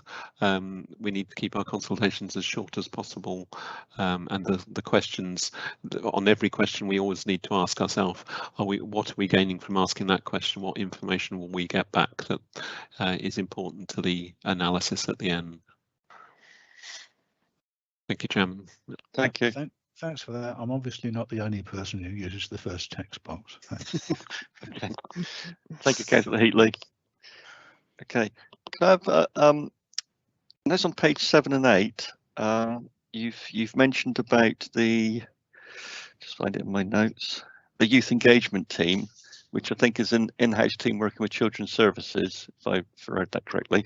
And then you've got another one that's the new Equalities and Diversity and Inclusion Reference Network. Now, I'm assuming that's not an in-house Dorset one. That's the third-party stakeholder, is it, that we work with, or is that in-house? We're just setting up, so the coordination is going to be in-house, but the organisations will all be existing community organisations out in our communities. So, for instance, representatives of our Gypsy and Traveller communities, our sorry, I'm getting this wrong. Our different communities with protected characteristics. Yes, so because we want to hear the voice of people within our communities. Okay, so we'll be basically managing that, and we'll be encouraging those other community groups to come in to have a seat around the table to have those discussions with them. Is that how it's going to work? Brilliant. Exactly. So it's an established network that we'll be able to use for developing any policy that the council's working on, but will also be available to other public sector partners to use as well. Okay, that's great. Thanks.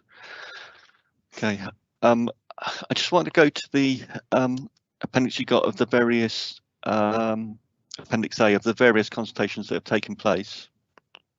And I appreciate the fact, as Councillor Heatley picked up on, that about the numbers of consultation responses you get and your emphasis on the quality ones. And as I read in the report, and it comes as no big surprise that those people that take part in the consultations are usually where it actually affects them and has a direct effect on them, and therefore they then feel driven to actually take part in the consultation. And sometimes it's difficult to engage with the public around certain things that don't really affect them directly, which is understandable to a degree. But there's a couple in here that really highlighted to me a little bit of a concern. One was the Dorset homelessness and rough sleeping strategy, which met with 106 responses, which for a population of 380,000 across Dorset struck me as being rather low. I appreciate that it may be that you feel that the responses were of a good and were a quality response, but do you have any feelings when you get consultations with the numbers that come in that low? Is there any trigger point during your consultation exercise where you need to up your game and get the message out there more? How do you work that? Shall I take that, Chairman? Thank you, Chairman. Yes, it's an ongoing analysis as we go through, and normally halfway through the consultation period. If it's 8 weeks, it'll be after 4 weeks. We would look to see the responses and particularly geographically where they've come from. I have to say that for a subject, I agree with you, for a subject that is very important, the response is low on that one. It may be timing, it may be other things going on at the same time. It is difficult sometimes with things, or it may be how it was quite a heavy policy. It's quite a it may be some of these policies need to be translated into something that people could understand a bit clearer. It wasn't very accessible. I think the documentation for a whole council policy, it is going to be quite difficult, but maybe some of these things need to be synthesized into something that is actually a lot easier to understand and simple for people. You know, what are the 10 things that we're doing about homelessness? You know, it's maybe we need to put more pressure on directorates to actually do on a page. You know, what is this on a page, and how does it a bit more streamlined? Yeah, the whole policy is probably 50 pages. It's not something that a lot of the public are going to read. It's but it is important stuff. It's but maybe it's how a lot of these are policies that are, with councils coming together, are a combination of policies. So they do create quite a significant document and aren't easy to simplify, but maybe we need to try harder, I think. Okay, thank you. And the absolute opposite of the spectrum, obviously, was the proposed Dorset dog-related public space protection orders. I was going to mention that one, wasn't I? Because obviously that met with 8,602 responses. Obviously, an emotive subject for our residents. Obviously, that many of them felt the need to actually respond to that consultation. So I don't envy you in having to filter these through and how they affect the public and the responses that you get and those numbers of responses you get. I don't think you've got an easy job on your hands. But thank you for the report. It was a really good report. And I think, Councillor Took, did you wish to speak? No, thank you, Chairman. That's okay. Okay, thank you. So the recommendation was that the committee notes the information provided in this report and shares any details of good consultation practice and that you're aware of, for example, in other councils, to be considered as part of the current consultation engagement service redesign. I've had comments from the committee to assist the consultation team in the future. And if you're content with that, I'll close this agenda item. Okay. Thank you very much for the presentation. Thank you, ma'am. Thank you, Chairman. Thank you, Chairman. Yep. Before I move to agenda item 8, I've had a request for a 5-minute comfort break. So if members are okay with that, I think I need a proposer for that, do I think. Ms. Watson? Chairman, if the committee are generally happy, I think you can do that from the chair. Yeah, so if there's no dissent, we'll take a 5-minute comfort break. I think probably looking at what is left on the agenda, we're going to stray past our 3-hour point anyway. Yeah. Okay. So we'll return at 11:50 then, please, members. Thank you. Thank you.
Okay, members of the public and members and committee members and officers, I think we'll re-adjourn now.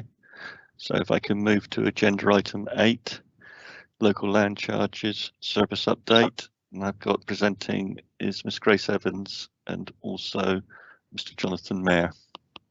So over to you. Sorry, Shane, can I come in just for 30 seconds before Jonathan? Councillor Wolf. Thank you. Sorry, I was doing as you said, making myself a cup of coffee. 4 people rang. Yeah, you've got Jonathan and you've got Grace here, who are going to talk through both the generality, and Grace has got a detailed report in her position as the legal officer. I was aware of the question that was asked right at the beginning. I'm sorry I couldn't be right at the beginning of the meeting. I was attending a community group for plus 80s that hasn't met for 2 years. I'm happy to answer any questions and take any actions back, and I echo what Jonathan said in his reply, that we look forward to any suggestions and comments that your committee has got. It is a very serious situation that we are looking for any help and assistance in trying to resolve what has been something of a confluence of a variety of different circumstances. But I hand back to you. But the key is if Jonathan can make a general statement, and then Grace will go through in some detail related to her detailed report. And as the political element rather than the officer element, I'm happy to ask any questions as it falls within my area. Thank you very much. Thank you, Councillor Wolf. Yes, at the end of the presentation, I will come to you. I will also keep an eye on you in the chat bar in case you wish to speak directly to a question that's raised. I will, Thank you. After I've come to you, I will go to members of Dorset Council who wish to speak and make a statement, and then I will move to the committee members and then to a debate afterwards if needed with the committee. So over to you, Mr. Mayor. Chairman, thank you very much. For the benefit then of members of the public, my name is Jonathan Mayer. I'm the Corporate Director for Legal and Democratic. Chairman, there are just 3 points that I'd like to cover briefly in opening before I hand over to Grace Evans, Head of Legal Services. First of all, I would like to thank the committee for putting this report on your agenda. It's an opportunity for us to let you know what has been happening in the world of land charges. There's been understandably a lot of noise around land charges recently, and it's an opportunity for us to set out the facts and to answer your questions, and to do that in public, which is important. Secondly, I'd like to take the opportunity to thank colleagues in the land charges team. They've been working incredibly hard, and that's not just our core land charges team, but colleagues who we've drafted into the team to support the core land charges team. And it's wider than that, Chairman, because it's also about colleagues in planning, colleagues in digital, colleagues in ICT, who've been working with the land charges team as one team to try and address the challenges that we're facing. So really important that I take the opportunity to thank everyone who's been involved in that. And the third point I wanted to pick up then was to take the opportunity to apologise now to people whose searches are delayed, because I know just how difficult it is when people are moving house to have the uncertainty of not knowing when your search is going to be answered. And so alongside that apology, and an apology is very easy to give, isn't it, is our commitment to bring about improvement and to continue to try to bring the service back into the position we would like it to be. And your meeting today is a crucial part of that, and I hope we'll have some clear direction coming out of this, Chairman. Thank you very much. Thank you, Mr. Mayor. Ms. Evans. Thank you, Chair. So as you know, you have a detailed report from me. I'm Head of Legal Services and I'm also responsible for the Land Charges Service. Your detailed report takes you through an explanation initially of what land charges are, what the land charge searches are and how they're used. target response times and our current response times. The report goes on to explain how those response times have increased and what we in the service have been doing to try and meet increased demand and address the increased response times. And there's also a section of the report that takes you through actions which we'll be taking in the future. A significant proportion of the report is taken up explaining about our migration to a new ICT system, along with a number of other planning and related services.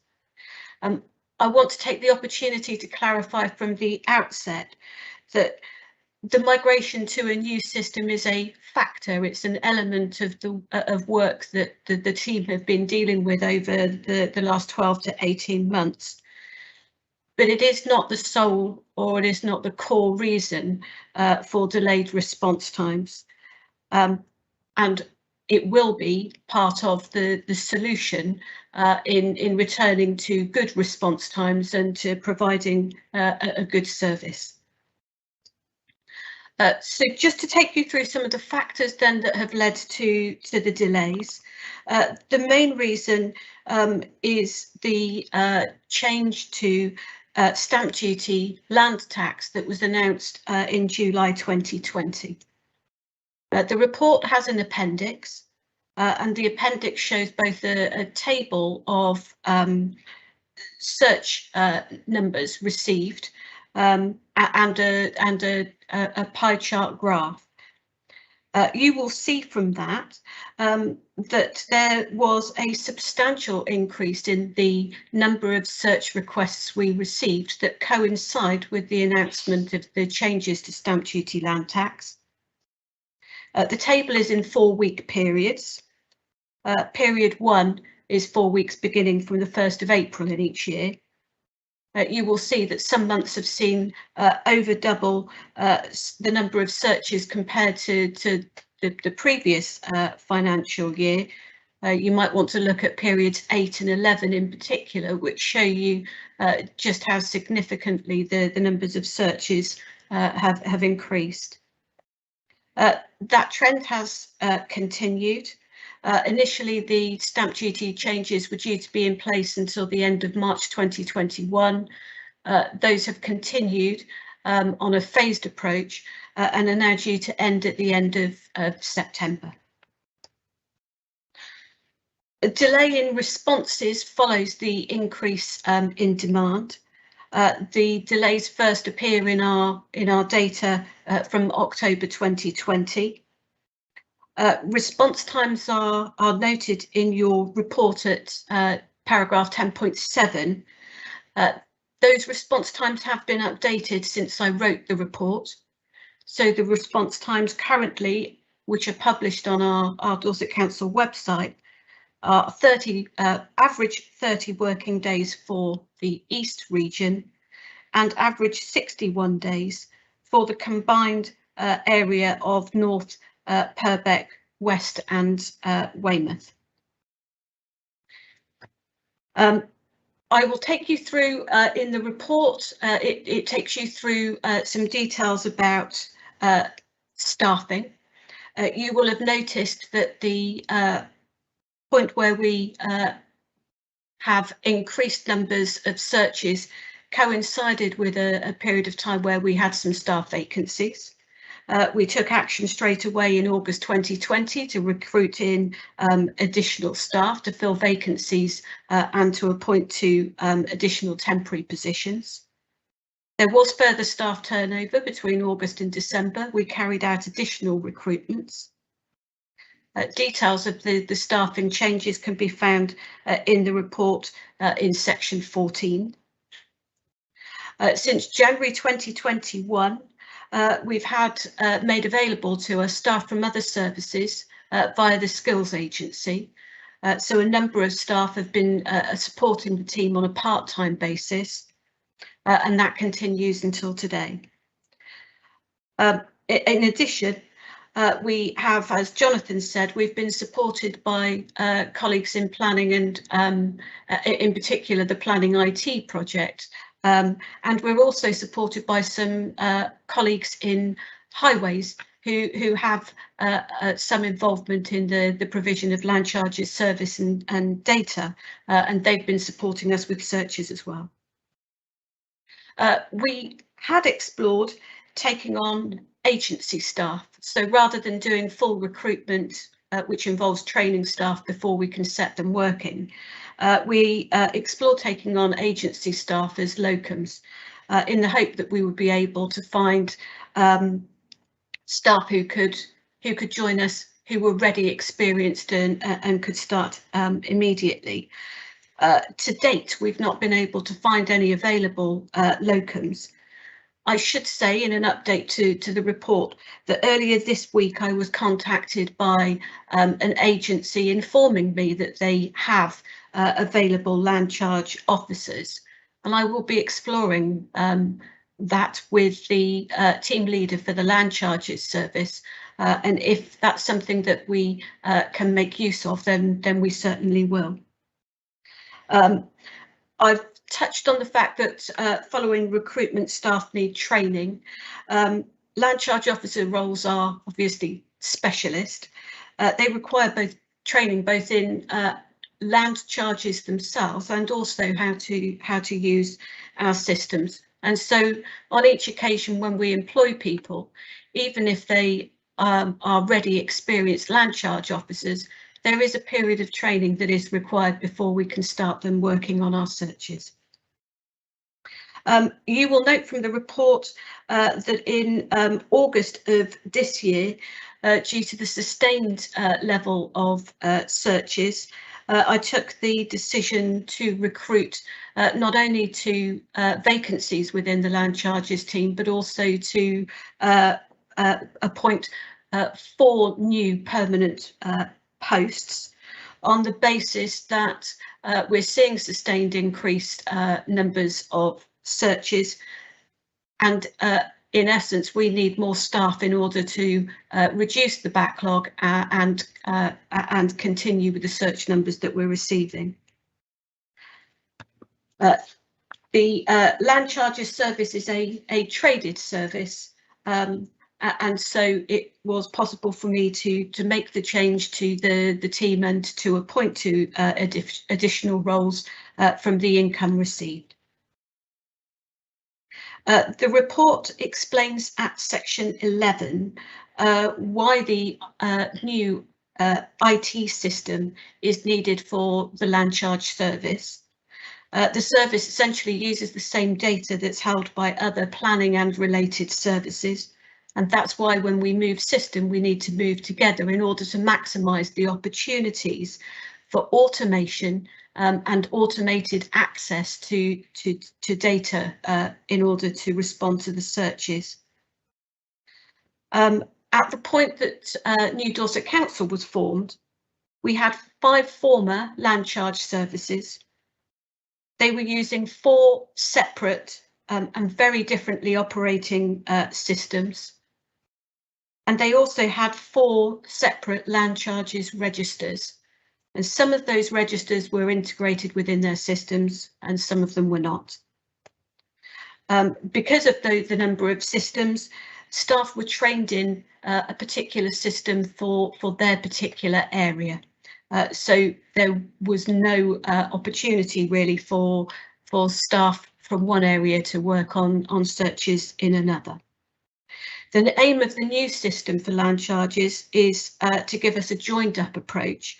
We can access data across not only our service but other relevant planning services.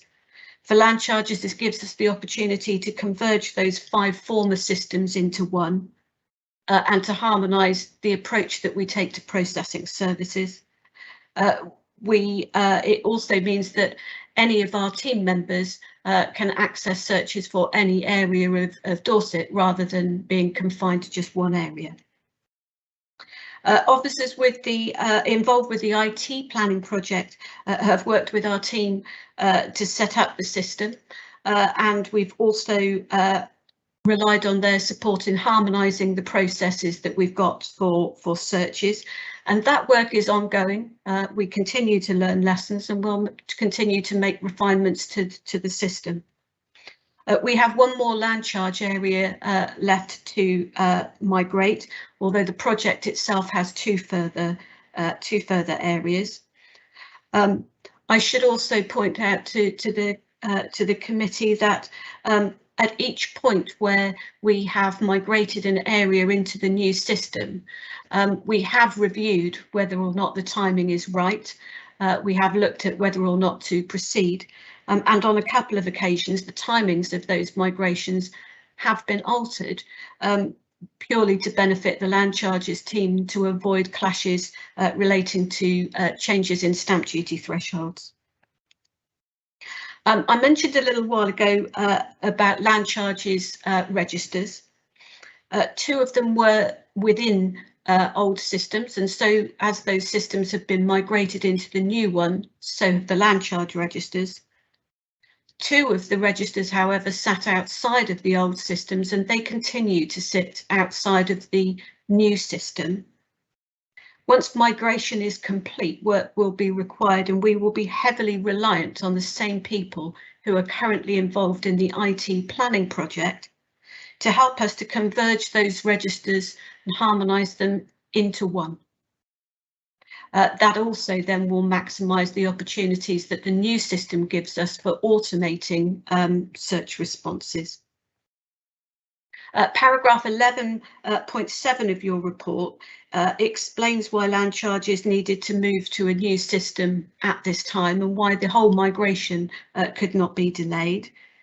Timing was essentially driven by former systems of former legacy councils coming to an end and no longer being supported by suppliers. That left us with a position where either we needed to move to a new system or we needed to purchase an entirely new upgrade to the systems we already had. But that would have perpetuated the 5 systems that we inherited, and also the ways of working where staff had no flexibility working across areas. That in itself would have created risks of non-compliance and delay. The section of the report looking at future actions shows you that we are focused on getting our new staff in place, trained and processing searches, completing the future migrations. There are points in the report where it talks about how we communicate our response times and how we communicate contact details with the teams. We will also continue with our work on harmonising our processes to make the most of the automation in the new system. And looking to converge land charges registers, but because that work will be heavily reliant on colleagues who are already involved in the IT planning project, that will not take place until 2022. I hope that members can see that steps have been taken by the service to try to improve since August 2020, and steps more recently have been taken to try to reduce delay and return to the normal response times. My report has focused on the internal workings of the council and the work that the team have been doing to process searches. In doing that, I don't underestimate the impact that our delays have had on customers. And I want to reiterate the point that Jonathan made, that the team have and will continue to work tirelessly to return searches to the response times they should be as quickly as possible. Thank you, Chair. Thank you, Ms Evans. If I can go first to, sorry, thank you for that comprehensive update on the report. Thank you. If I could go to Councillor Wolf, please, Deputy Leader of the Council. Thank you, Chairman. This area falls in my portfolio, so I'm happy to discuss it. Excuse me. Thank you to Grace Evans for setting out the facts in the report, and I thought the graphs were particularly graphic, if that doesn't sound like a tautology. I too would echo the apologies for the delays, which have been absolutely appalling for some people. I accept that entirely. I also accept the points that the legal officer makes in terms of the various confluence of the circumstances, which I'll go through briefly in a minute. David Walsh, the Cabinet Member for Planning, is also in this meeting.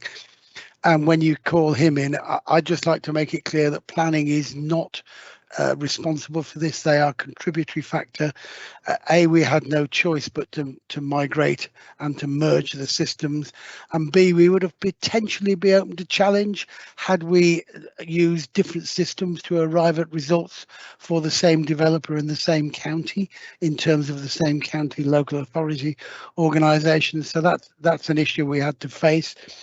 We have had a confluence of both the migration of the systems, the stamp duty, the pandemic, with working from home, leading people to, in some cases, buy properties away from urban centres. Working from home in the pandemic has led to people having more time and some people having ability to seek for extensions. I take the point that Grace Evans makes about staff skills. They are very, very specialist people. And of course, because of the previous factors I've talked about, they're in very heavy demand, and it is not possible to use somebody without those skills. So we do need to continue working hard to try and recruit and retain and motivate those people. And going back to the planning situation, all of these are factors, and the planning and the merging of the systems is clearly a contributory, but I think one of the smaller factors. And I would like to pay tribute to the hard work that the employees of the council are doing in both the planning function and in the legal function to try and help us over this. So Grace Evans has talked about the variety of things that we're doing to address the situation. Very few of them are short-term fixes. They will take some time to address, but they are being addressed as we speak. But very happy to hear any other suggestions or comments or thoughts that your committee might have. Thank you, Chairman. Thank you, Councillor Wolf. If I could go to Councillor Walsh, who's available to speak. Yes, thank you, Chairman. I am here, Chairman Fuddy-Duddy. I have been here all the way through this meeting, Chairman, and I would like to commend you on one of the best meetings that I've heard at Dorset Council. This has been a great meeting. Some of the things that have been brought up have been so important. I mean, John Andrews, he brought up something that very close to all our hearts, and our mailboxes are full of them: unadopted roads. Yes, I've got one of those in Gillingham, in St Mary of the Virgin School. Unadopted roads. Searches show up these things. Searches are vital. They are not quick things that you do in the office. They need support from other organisations. They need support from highways. They need support from land charges, from footpaths and those things. It's not as simple as people think. And I'd like to say what Grace and Jonathan have said. I'd like to reiterate, to echo, what a fantastic job our teams are doing. Now, I know, Chairman, your scrutiny committee isn't here to rip people apart. This is a very good scrutiny committee that looks at how things can be changed and what can be done to make things better. And in saying that, I would support Grace and Jonathan and everybody in everything they've done to make this as good as possible. We do all want to know and do see, as we did with the Planning Transformation Fund or programme, make this a great service for customers. That's the bottom line. And we're doing everything we can for that. And as has been said, we're recruiting at every level. That's planning, that's land searches. We're recruiting all the time. But if the people aren't out there, then we can't recruit them. And I will say, please, nobody is underperforming. And if you want to keep staff members, and our staff are so fantastic, they are vital to the running of Dorset Council, then we treat them with more respect and we keep hold of them. They're not underperforming. And Chairman, this has never been done ever. And I'll probably get hung up to dry on this one, but we're told by people that comparable councils are doing a better job. Now, I'm going to stand here and I'm going to say I will give £10 to the charity of choice to anybody that can announce or tell us what a comparable council is. Because there is not a local authority out there that's just become a unitary, that is in the middle of a planning transformation programme. Nobody can compare us with anything. We are the front runners. There was no template for us to follow. We're setting the standard here, as Dorset always does. and we're doing a brilliant job, and I won't hear anyone say anything against our officers. In planning, if you want me to, Chairman, I have got some updates on planning with regards to our validation and how we are looking to be on top of validation by the 31st of December. And that is what our aim. It is huge. And what I'm going to promise you, Chairman, this has been a fantastic meeting and I've loved every minute of it. But I'm going to bring you a quarterly performance update to your committee, if that's okay with you, on where the planning performance is, because that's the same quarterly report we give each time to MHCLG. And that's the best we can keep you informed. You won't have to call us in. I'm going to come and tell you what is going on. Thank you, Councillor Walsh. I'd welcome that. We're very pleased at what is happening. And like I say, with validation, we've recruited more planning officers. We're doing everything we can. And just through sheer hard work and determination, we've got a new training and development post that started at the end of July. It's having a great success in fast tracking training of our new tech support officers. Also in refresher training, which is needed, and building the confidence of existing team members in validation. 7 new officers started since the end of July. 2 temporary posts still to fill, out to advertise this week. The reduction in administrative tasks, neighbour letters, directing to online commenting means officers have more time for validation. We've thought this through. There's been think tanks here of what progress we could make, and everything is being done. I mean, a studying of applications being received is giving us some breathing space.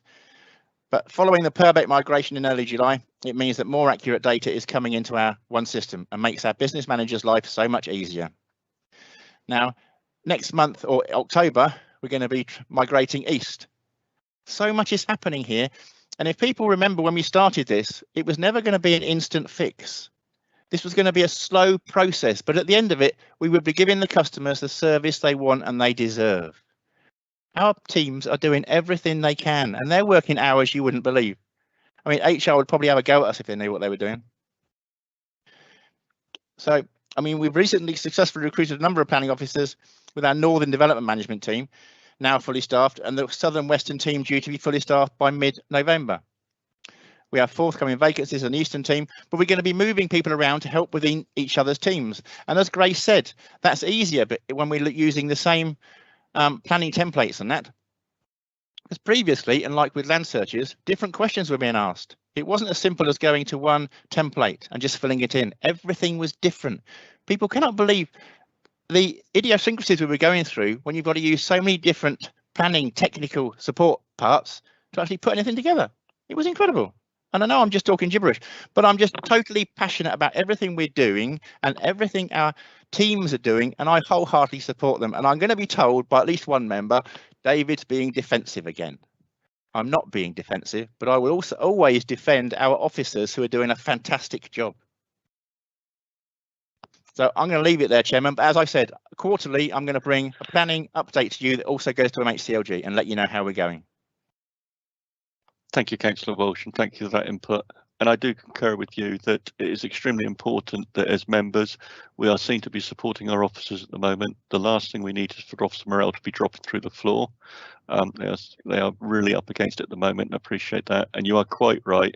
I do chair a committee that does not attempt to take people apart or to be negative in its attitude. We are here as a critical friend and to help the council to ensure that it doesn't come into reputational or financial risk, and try and find a way of working together to ensure that that happens, or if we are in that situation, how to best get out of it. So I'm going to move to the questions from, I've got Councillor Dunseith first, please.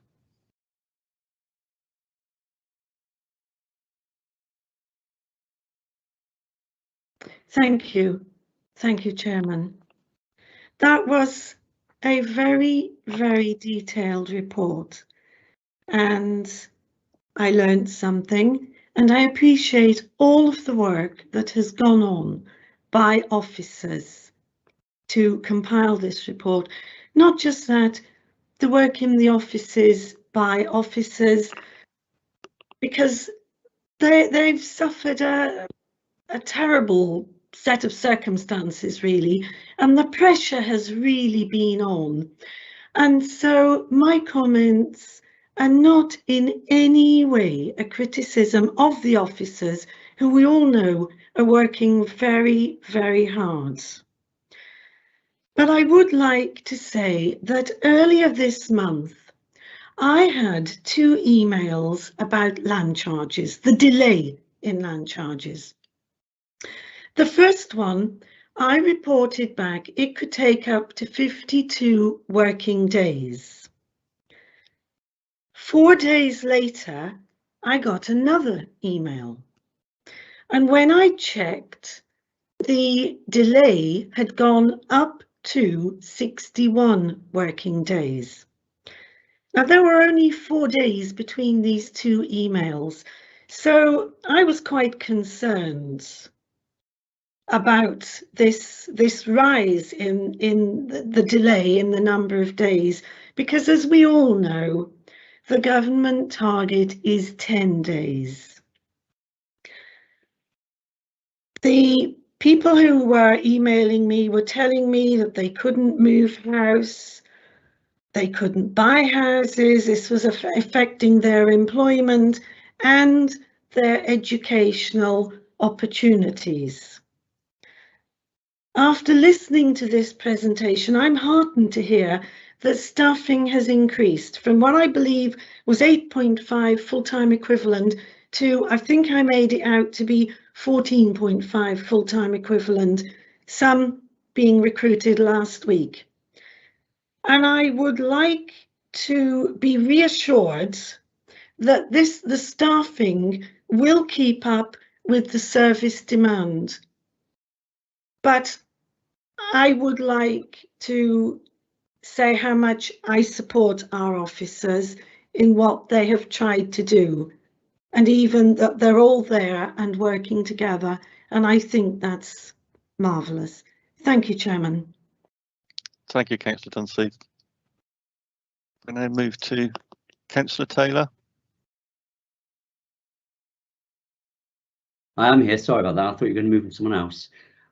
Again, I'm reiterating as Jean has just said, you know, I cannot commend the workload that it must be absolutely draining of them all the time, to day after day. It seems to be the ongoing problem.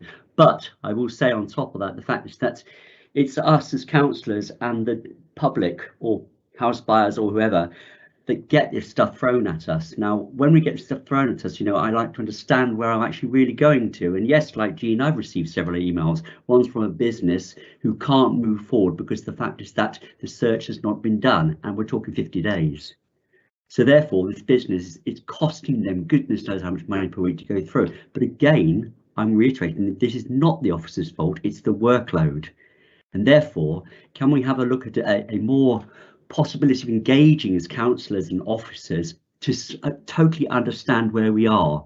So that means we do have an answer instead of just guessing in the wind. And that to me is it's not the officer's fault. I must admit that their work is absolutely amazing what they're doing. The pressure is enormous, but it's just understanding, and I keep saying this on many occasions to other projects, it's understanding where we are, so that I can actually have on the ground knowledge to know and say, right, this is what's going on. So they can, so I can actually feed that back. That's the question. I'd like the communication again to be more engaging with the officers and councillors, so we really do understand what is happening. So therefore we can stand with absolute no shadow of a doubt to say where we're going. That's the question. Thank you. Thank you, Councillor Taylor. Well done, by the way. Well done. Thank you, Councillor Taylor. Ms Evans, did you wish to make any comment on Councillor Dunseith and Councillor Taylor's statements? I will, but I'll keep it very brief.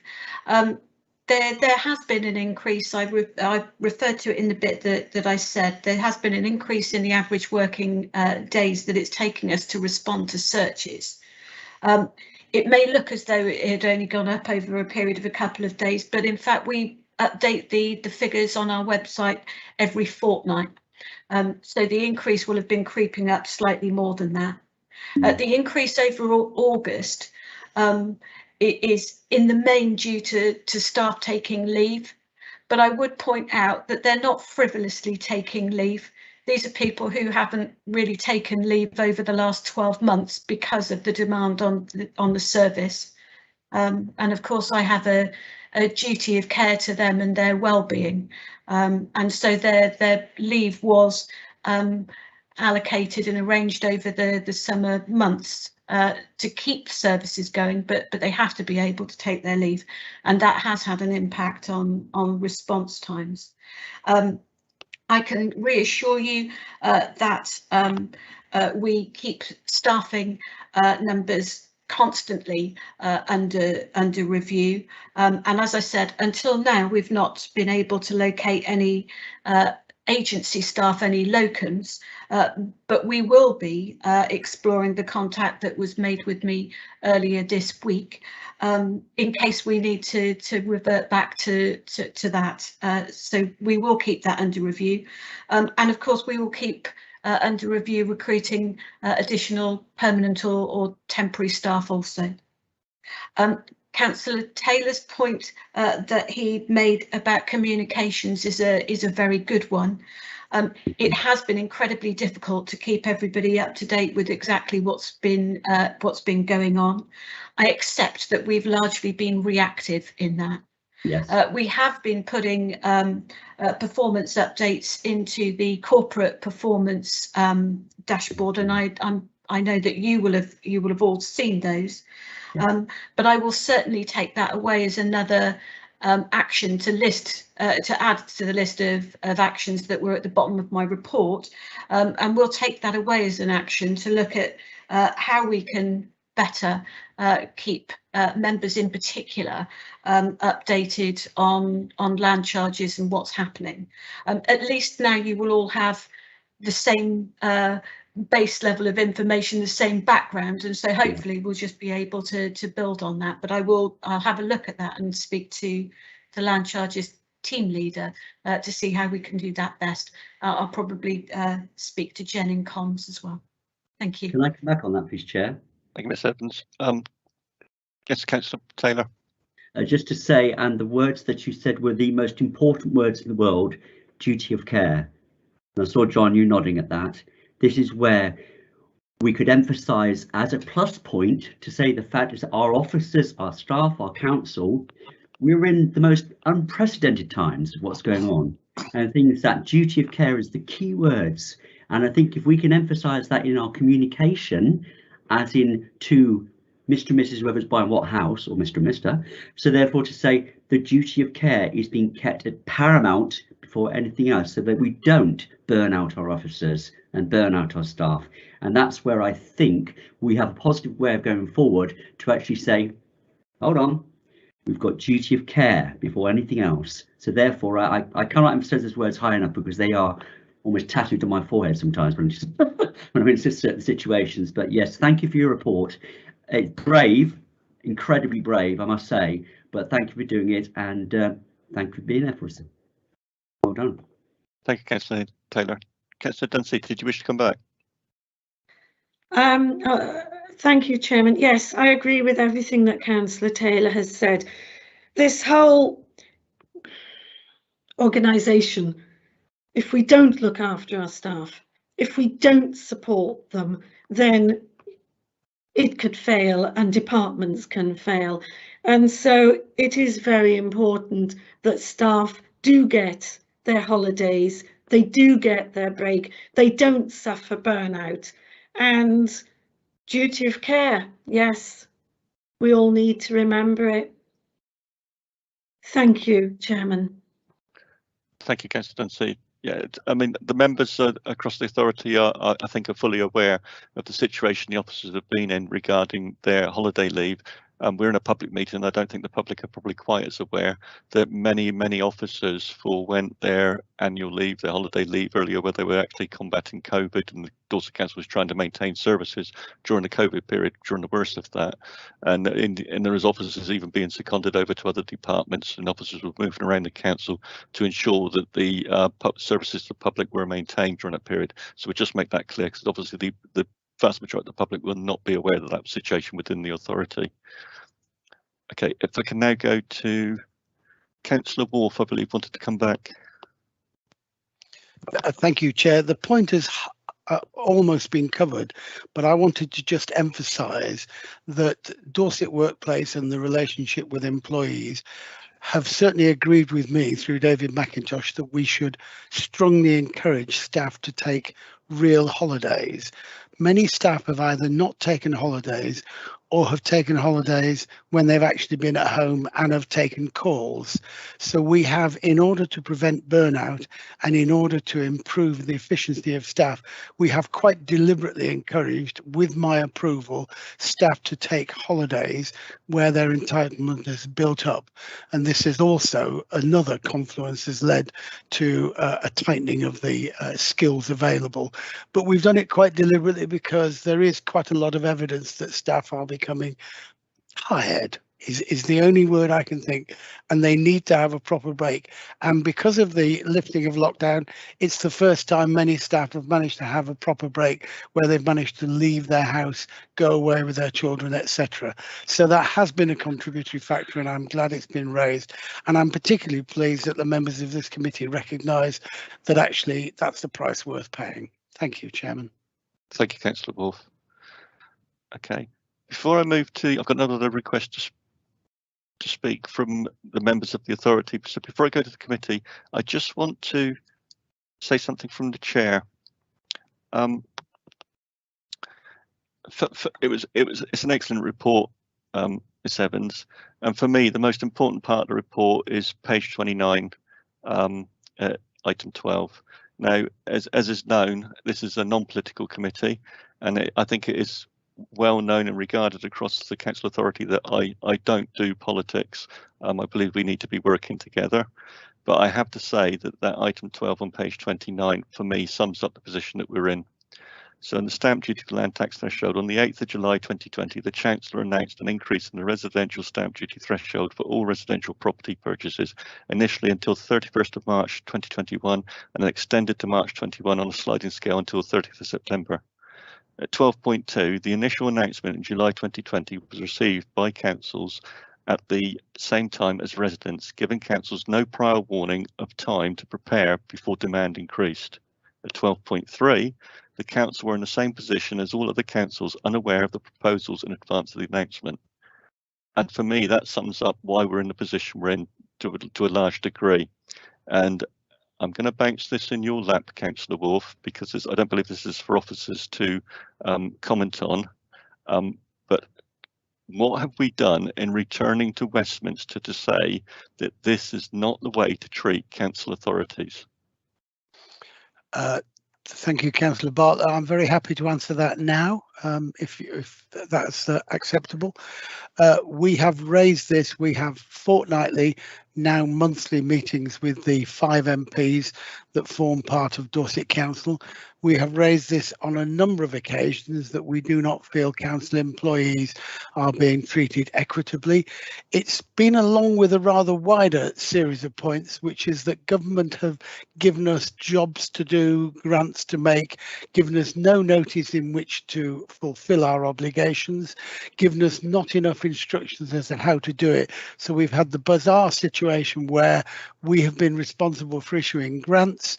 We have been told about it along with the members of the public on a Friday evening, and we haven't received instructions on how to disperse them until the middle or late the following week. And we get members of the public ringing us saying, oh, you're a bureaucratic organisation, you should be doing it.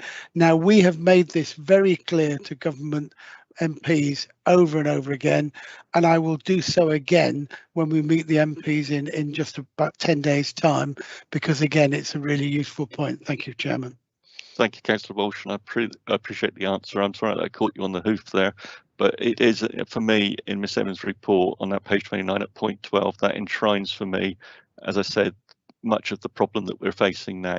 And it's very good to hear that the Cabinet are taking that concern to the government. I appreciate that, thank you, because I'm sure it is quite a concern for all members across the chamber. Okay, if I can now move to the committee questions, please. So if I can move to David Shortell first to speak. Thank you, Chairman. Yes, I just wanted to commend the officers, as everyone has done so far. I know that the problem has been mainly, of course, is the amalgamation of all the different systems across the county into one ICT system. I believe it's called MasterGo, and the horrendous problems caused thereby. This is compounded by the fact, of course, we had the stamp duty tax holiday at one time, and the amount of searches required in order to fulfill all of that extra requests has caused horrendous problems. So much so that I understand that the problems in amalgamating or combining all of that information into one system has resulted in people having to laboriously manually check the individual searches afterwards. And I was just wondering if that's been addressed, whether in fact we're still having to manually check searches onto the system, or is it now being fed into the new system successfully? Thank you, Chair. Thank you. Ms Evans, would you like to comment? Yes, thank you, Chair. Under the former systems, before they were migrated, there was an element there of manual checking, depending on whether or not the systems held within them all of the data that was needed or not.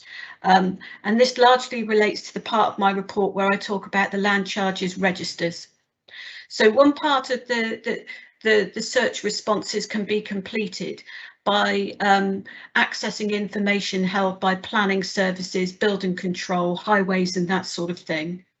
But each former area had their own land charges register as well. And for a couple of them, they were within the same land charges system, and for a couple of them, they were outside. And until we're able to get to a point where we converge the land charges registers so that the land charges registers are also combined into one, we will have elements of manual checking.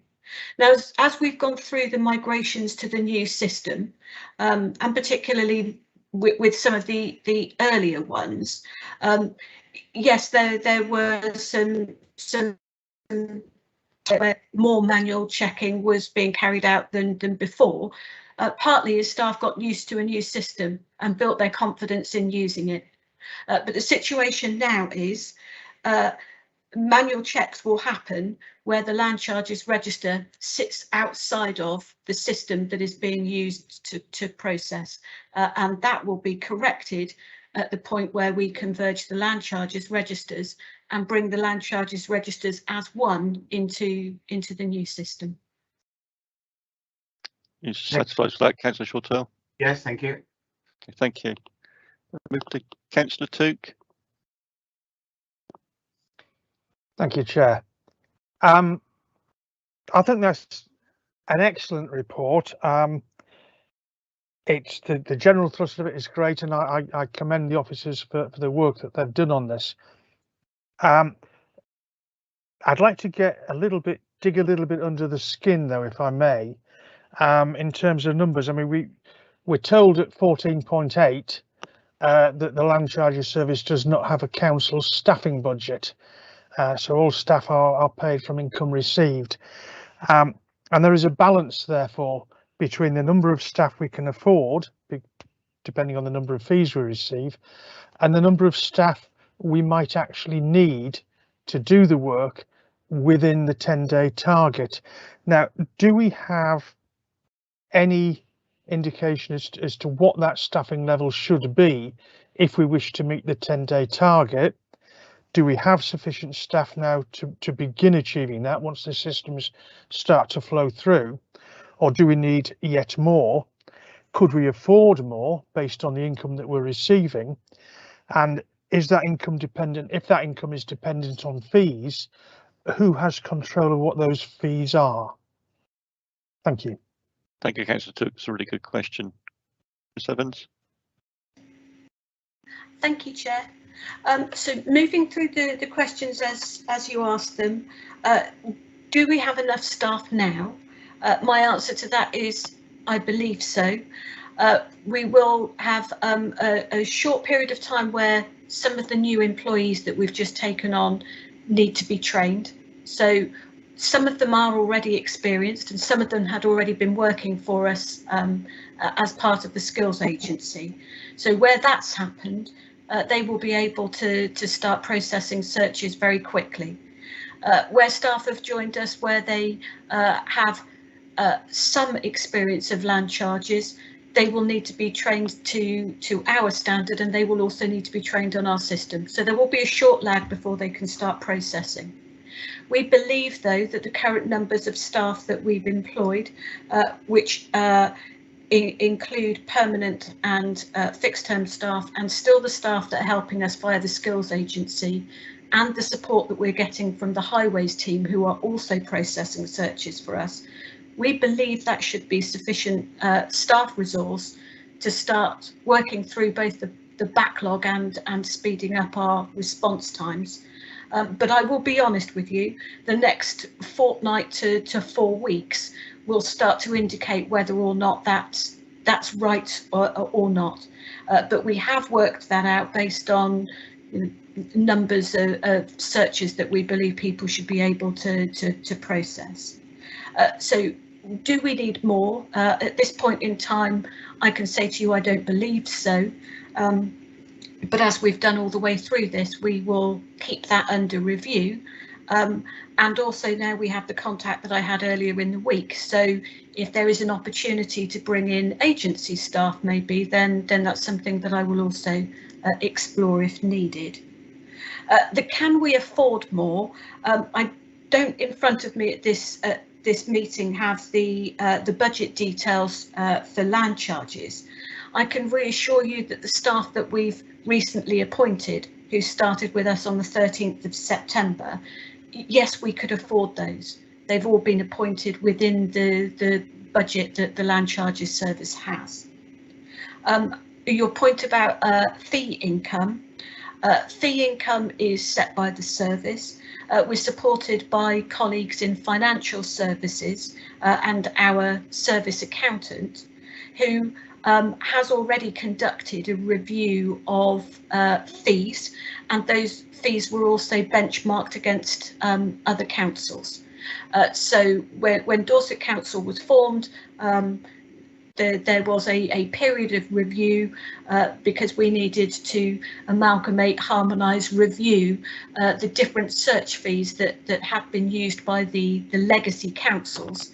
So we now have one set of search fees to cover the entire Dorset area. So that has been reviewed since Dorset Council formed in 2019, and again I can tell you that we believe that that's the correct level of fee compared to other councils as well. Okay, thank you very much. Could I just ask, it's staffing costs that come out of fees. I'm assuming the software that you're using is funded by normal means, as it were.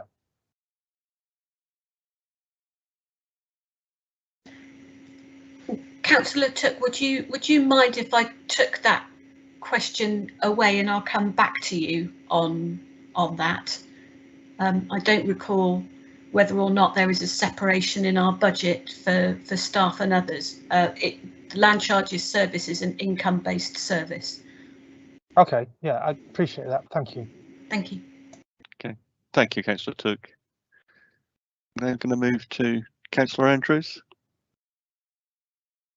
Yeah, thank you, Chair. Can I take this opportunity to thank everybody in the services that provide our land searches and land charges. They do a fantastic job, and we have just been, as we used to call it in industry, through silly season, which is the end of July to the end of August, where people go on holiday. But we've had silly season extra because of the people delaying their holidays, etc. So must thank them all for what they've done. But it's no wonder our days increased, because these people need a holiday. Chair, can I just propose that we go on past the 3-hour limit, because we're going to need to, I think, because we've still got items left on the agenda, and we're running short of time very shortly. Yeah, so can I propose that? Thank you for that, Vice Chairman. Yeah, it was in the chat bar. Can I have a second to that, please? I'd like to second that, please, Chairman. Thank you, Councillor Shortell. I appreciate members for quite an engaging debate that we've had on these items. Thank you. Back to you, right. Councillor Andrews. To continue with my questions, I think Councillor Wharf intimated to it was a perfect storm. Not only was the stamp duty put on to everybody's or prolonged to everybody's surprise. But the pandemic hit and everybody wanted to move out of big conurbations, so the perfect storm hit us at the wrong time. Have we got the biggest question is, have we got a system migration plan that's controlled by anybody? So a project plan that shows, you know, what we're doing and what milestones we're trying to achieve and what the targets are. That's one of my questions. Secondly, when I was ever in a crisis within the aerospace industry and we had AOGs and various other conflicts around the world, we had a sunrise and a sunset meeting every day. You know, it was only 15 minutes just to make sure that we were all in tune, what we're doing the next day and what was going on. So I'm just asking if something like, and I know it's very difficult in this virtual world to do that kind of setup, but I had a room, we used to call it the war room back in those days, plastered with paper, and you know, we had to measure everything. So we were measuring, right, how much was in the queue? You know, there's kind of like 500 jobs in the queue. Right, we need to get that queue down. Right, so what's the priorities within those queues? And so I'm just wondering if that kind of like system exists in Dorset Council, or if we could implement something like that. So that was my question, really. Ms. Evans. Chair, again, taking the points in order. There is a project plan for migration. It's part of the land charges are just one part of the larger ICT planning project. Again, I don't have the details at hand ready to give to you today, and it's unfortunate that I think Councillor Walsh has just left your meeting, because he probably would have all of that detail for you. But I can reassure you there is a detailed project, there is a project staff resource, and there is a project plan. There is a timetable for migrations. Those migrations, some of them have moved, and some of them have moved to accommodate land charges and priority times that we've had. So they have adjusted some of the migrations to fit in with us. In terms of your questions about meetings, I have a 9:30 meeting every day with my management team, and my management team includes the team leader for land charges. We run through everything from, you know, workload and particular issues that we have on, like this, to other issues to do with their welfare and well-being. I also meet with my management team at least monthly to do one-to-one meetings with them. The team leader of the land charges team has the same approach, so she also meets regularly with the members of her entire team, and they have full team meetings. They're having them regularly on Teams. They've also started to use Teams on a regular basis to just have a Teams session open while they're all working, so that if anybody has a question or something that they want to ask the others, then they can do that over a live team meeting, and they do that a couple of times a week.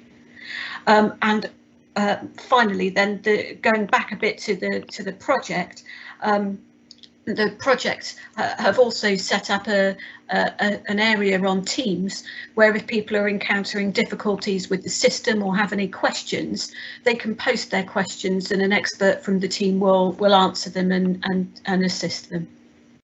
Thank you, Chair. Thank you. John, if you want to come back anymore, I just want to bring in Councillor Wolf first, please. Yeah, okay. Yeah, thanks for that. The hierarchy for management of this situation, excuse me, the transformation hub, for which you are aware of and which you have access to, has the migration of the systems and has the detailed plan. This is reviewed every month at the performance leadership that I run. David reviews the progress weekly. SLT reviews it where there are changes on a weekly basis. So the plan is there, John, I can tell you that, and it is there, and the high level plan, which is on the Transformation Hub, is there and is available for you to inspect. And if you want to look at it and get back to me with any questions, you can do. And Grace, when she talks about her weekly meetings, that's very much quite correctly operational, making sure she's got her hands on it.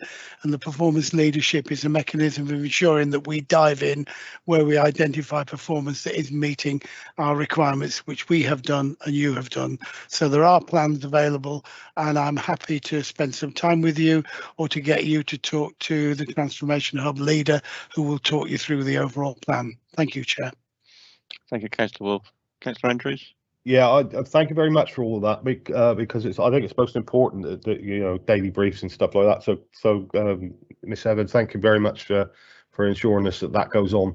I think it's very important that actually you get the people that actually do the work, you know, the people on the desks, the one that actually does it, to get involved in those meetings, and not just middle and higher management or team leaders, etc. I find that invaluable, that because the guys that do the job are the ones that know it best. So I would advise to do that if you can. And like I say, I know it's very hard in this virtual world, but yeah, excellent. Thank you very much. Thank you, Councillor Andrews. Okay, I've got no one else to speak. Just a couple of points I wanted to raise in terms of the migrating the system over to the land registry searches over to the new system. Could I just ask internally whether our IT department has been involved with that, or has it been a third party IT department that's been progressing with that work? As far as I know, Chair, it's been our IT department, but I will need to confirm that. But that's my answer to the best of my knowledge, because I do review it, and I don't believe we're using outside contractors for that. And they were considered, but it was viewed that they would add to the timescales, not subtract. And it's an area with which our employees are extremely familiar with. Thank you, Chairman. Okay, thank you. Chairman, could I just confirm what Councillor Wolf has said, that the project to move across to a new planning system is internal IT staff, our internal GIS team, and then each of the services who are involved, and obviously the supplier has made their staff available to us for any questions that may arise. Okay, thank you. So if that was the case, then when did we know about the former systems, the former legacy systems, that they would not be supported? And when did we finally have a strategic plan in place that was going to cope with that? And is it that it hasn't worked due to the fact that the government made their announcements without informing us, so we had no time to actually either adjust the plans that we had or to put new plans in place?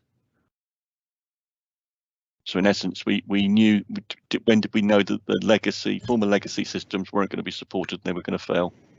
Okay, I'm not sure that I can give you a specific date of when we knew that, but we have known that for some time, and that has formed part of the project. For the land charges part of it, that was the driver for us to be included in the planning project. So one part of it was to make sure that we continue to have access to the information that we needed, that is held by planning and building control and that sort of thing. And the other driver for us was that some of our systems were coming to an end. So that's been planned into the project. I don't know that I can say since its inception, but it has been planned into the project very early. And to my knowledge, yes, the issue that arose with the announcement of stamp duty threshold has been then one of the factors that we've had to take into account when we've been reviewing whether or not we proceed with certain migrations at certain points in time. Okay, thank you. I've got a couple of questions around comms concerning this.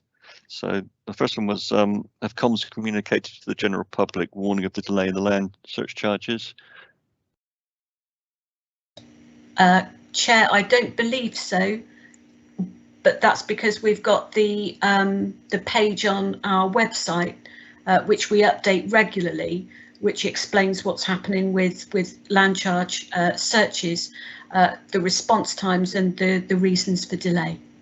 Okay, so could your team have a conversation with the comms team about how we can get that message out to the public, whether the comms team have got any further ideas about getting that message out and trying to forestall or trying to head off any additional searches coming in. If members of the public know that there is an issue, it may well be that they can delay their moves and delay what they're doing within their private lives, which might give us a bit more of a breathing space. I'm happy to take that forward as an action, Chair. I'll speak to comms. Thank you. I'm also going to know about comms.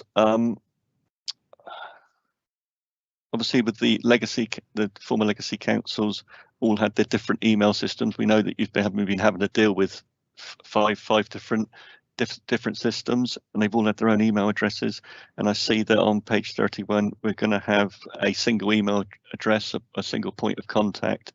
And I would suggest also that if you take into that action as well, make sure comms are doing a significant piece around that to get that email address across to the public.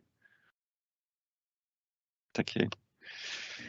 Thank you, Chair. Yes, I'll take that as an action.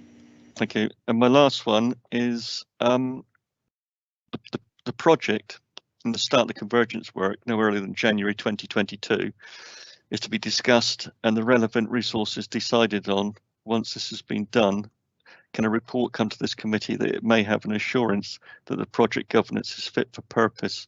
I'm referring to your page 32 at 16.3. I think it would be beneficial personally if once you've had those discussions at a senior leadership team level, I guess, and you've got that strategy in place, could you bring a report then to this committee so that we can have an assurance that that strategic plan is in place and it's going to work?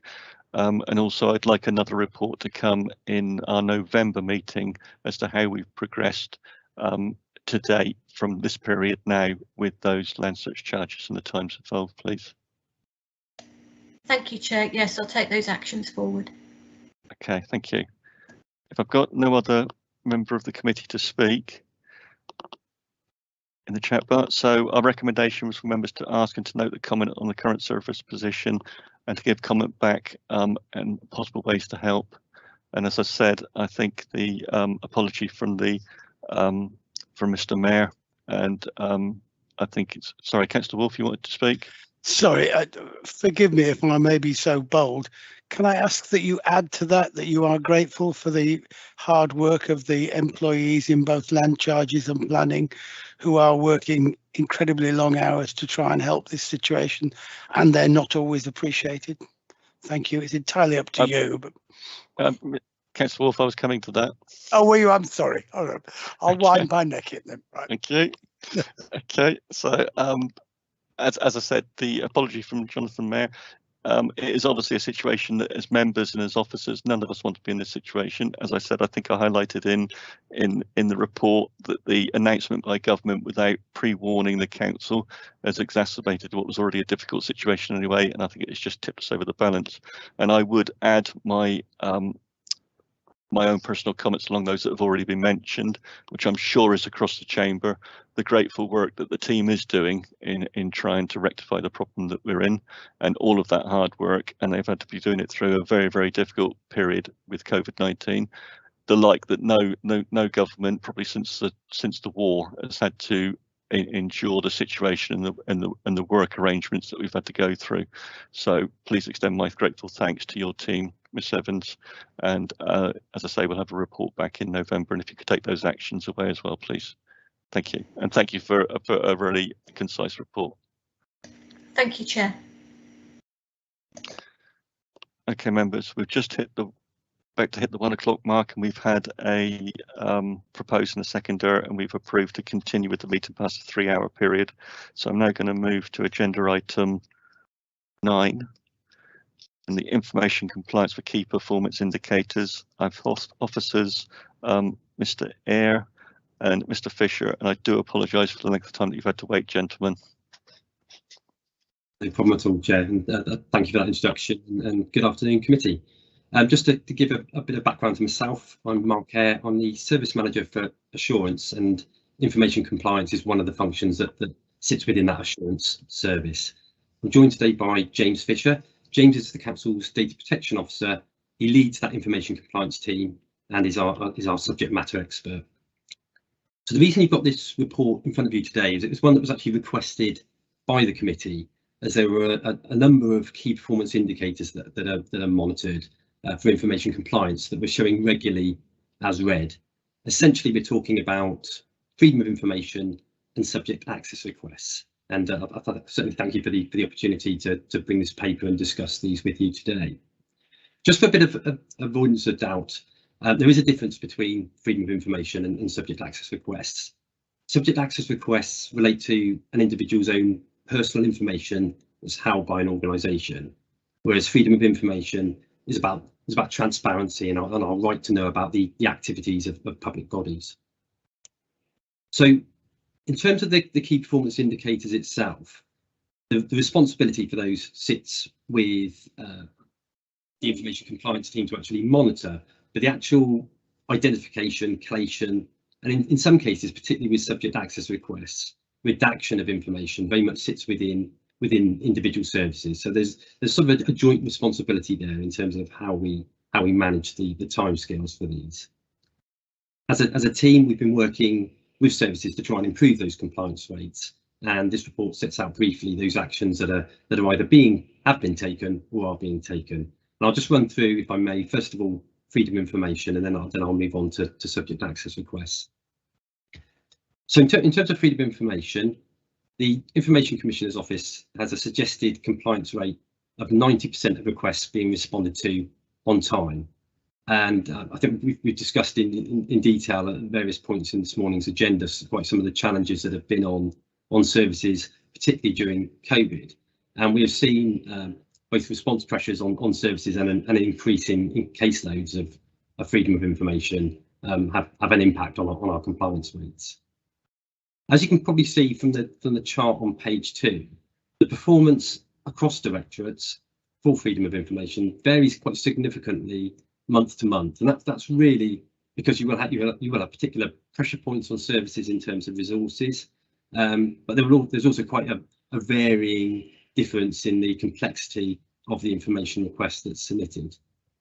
You'll also see certainly within the last month that's showing within that chart that there is an improvement in those compliance rates. And actually, although the report only goes up to July, it has actually mirrored into the August month as well. Now, I think that's primarily because we've implemented a new process of reporting on freedom of information requests, going through to each of the directorate management teams and setting out details of what those outstanding requests are. And I think that's just helped to manage that process better within the service areas. We are also looking at whether there's an opportunity for services to make some information more readily available to the public. So in particular, you get perhaps common freedom of information themes, but just generally in terms of FOI, we're continuing to monitor that, and I'm pleased that at the moment certainly the performance seems to be moving in the right direction. So moving on now to subject access requests, and as you see with the chart that's included within the report here, this is an area that has generally shown as red. The vast majority of subject access requests tend to relate to children, and as I'm sure you can imagine, the information within it is generally very, very sensitive, and therefore it can be a significant amount of documents to be thoroughly reviewed and personal information redacted from that documentation. In terms of the process that supports that, so it'd be a process that's undertaken within our children's services area. They'll have an officer that carries out an initial review of that subject access request and the documents that are to be released. And because of the sensitivity, there is also a quality assurance review. So effectively 2 sets of officer time. As noted in the reports, children's services have allocated some additional resourcing to try and manage that subject access request process. But it does look at the moment that isn't sufficient to meet the current workloads and backlog. The required capacity has been identified in the report, and we're currently in the process of discussing that in more detail with the service to look at how we can resolve that. And we're doing that over a number of ways, because there's a couple of options here.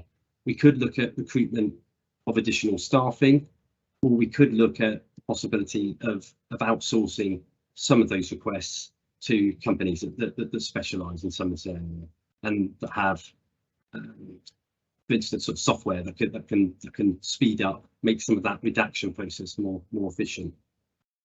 So the costs that are identified at the end of the report, they relate firstly to additional staffing to manage the current caseloads, and that's in terms of sort of the moving forward position. But secondly, it also identifies a resource requirement to actually manage the existing backlog.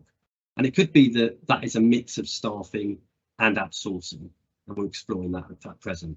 So, and in terms of that outsourcing, what we're doing, we're currently trialing an option. It's probably a bit too early at this point in time to say how effective that will be, but perhaps at some point in time, we might be able to come back to the committee to give you a bit of an update on whether the measures we're taking have actually improved the position and how effective that outsourcing option may be.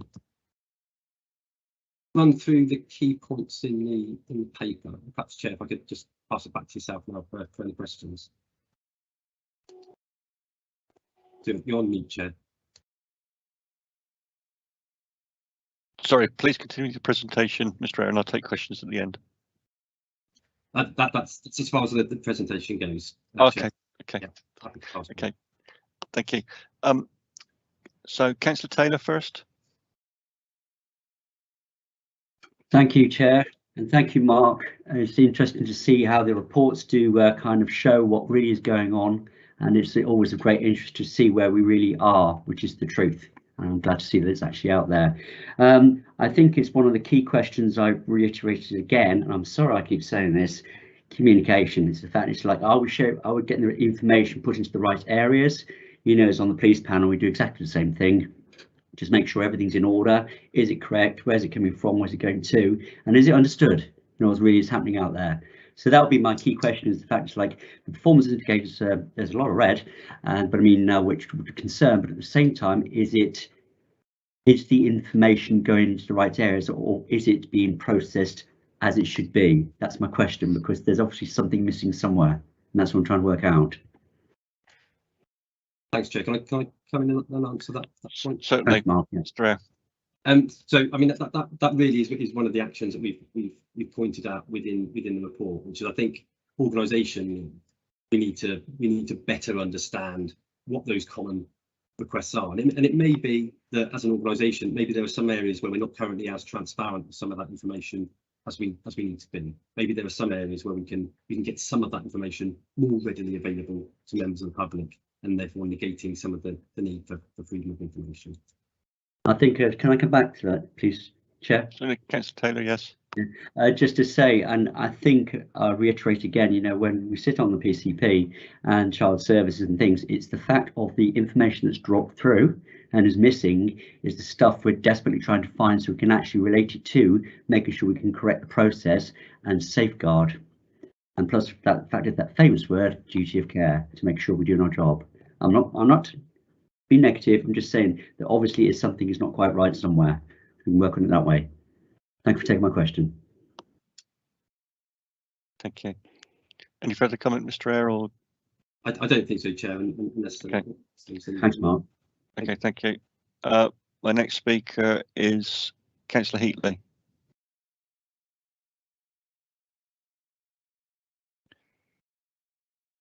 Thank you, Chair. Very interesting report. A couple of factual questions on the freedom of information requests. Were very roughly 80% of them are within those 20 days. The other 20% or so, how long are they taking? Is there a big tail of ones that are taking a really, really long time, or is it merely we're going a few days over? I'm really getting at how well the indicator is measuring what's going on. Second factual question on the subject access requests. You don't mention what the compliance timescales are, I don't think. I couldn't find it anywhere. Is it the same sort of timescale as freedom of information, or is it something longer? It looks to me as though it might have to be a bit longer. Thanks, Chair. Can I come in and answer? Mr. Eyre, yes, please. Okay. If I first of all pick up the key performance indicator one, and then I'll perhaps pass to James to give you the details of the timescales, if I may, just to make sure we get it right. In terms of the KPIs, I think it's probably a little bit of a mix there, Councillor, and there'll be some that are just outside of those timescales, and there are some, particularly the very detailed requests, whether we're talking freedom of information or subject access requests, that can sometimes be a long way out.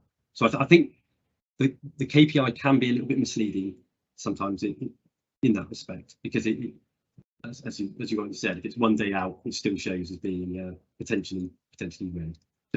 So it's a bit of a mix. James, are you able just to confirm the timescales for subject access requests? Yes, sure. So it's similar to FOI. For most subject access requests, it's a calendar month, as opposed to 20 working days, but that works out about the same number of days normally. In the case of complex requests, we can extend by a further 2 months, provided we can demonstrate that we meet certain criteria to say it's objectively complex. And of course, that's not unusual for children's services subject access requests, where they run to several thousand pages, involve a huge amount of highly sensitive and third-party information. Yes, thank you for that. I could imagine there must be a number of freedom of information requests that with the best will in the world, you're never going to do it on time. And equally, much the same with the subject access request. I know this is leading me to wonder about the indicator, but I don't think that's really the point for today's discussion. Thank you. Is there an action perhaps to look at the indicators? Because it's a really good point that sometimes when requests do go overdue, it's answered a few days late, but equally we've had problems at times getting requests answered that have run several months overdue, and I think that's something we've tackled quite successfully recently by providing directorate management teams with schedules of their overdue requests, so that there's clear visibility and accountability for those. But the KPI, I guess, as it's presented, doesn't really give an understanding of how overdue each department's requests are. Thank you. I think that's exactly what I was getting at. It doesn't really tell you how bad or not the situation is. It may be worth thinking whether there is a way of getting a better feel for that. It's almost a matter of knowing what the distribution of the times is. So if you're meeting most of them just a day or two after the compliance, the standard, that's not very much of a problem. If you've got a big bump of requests that are taking a really long time, then it suggests to me there's something structural going on, that some requests really are so much more complex than others. I think that's a fair point, Councillor. Maybe we'll certainly take that away. Maybe looking at something which monitors more requests that go over a particular threshold. So we'll certainly have a look at that. Yeah. Thank you.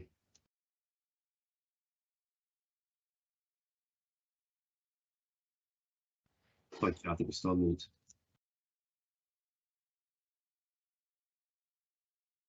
Chair, you're on mute.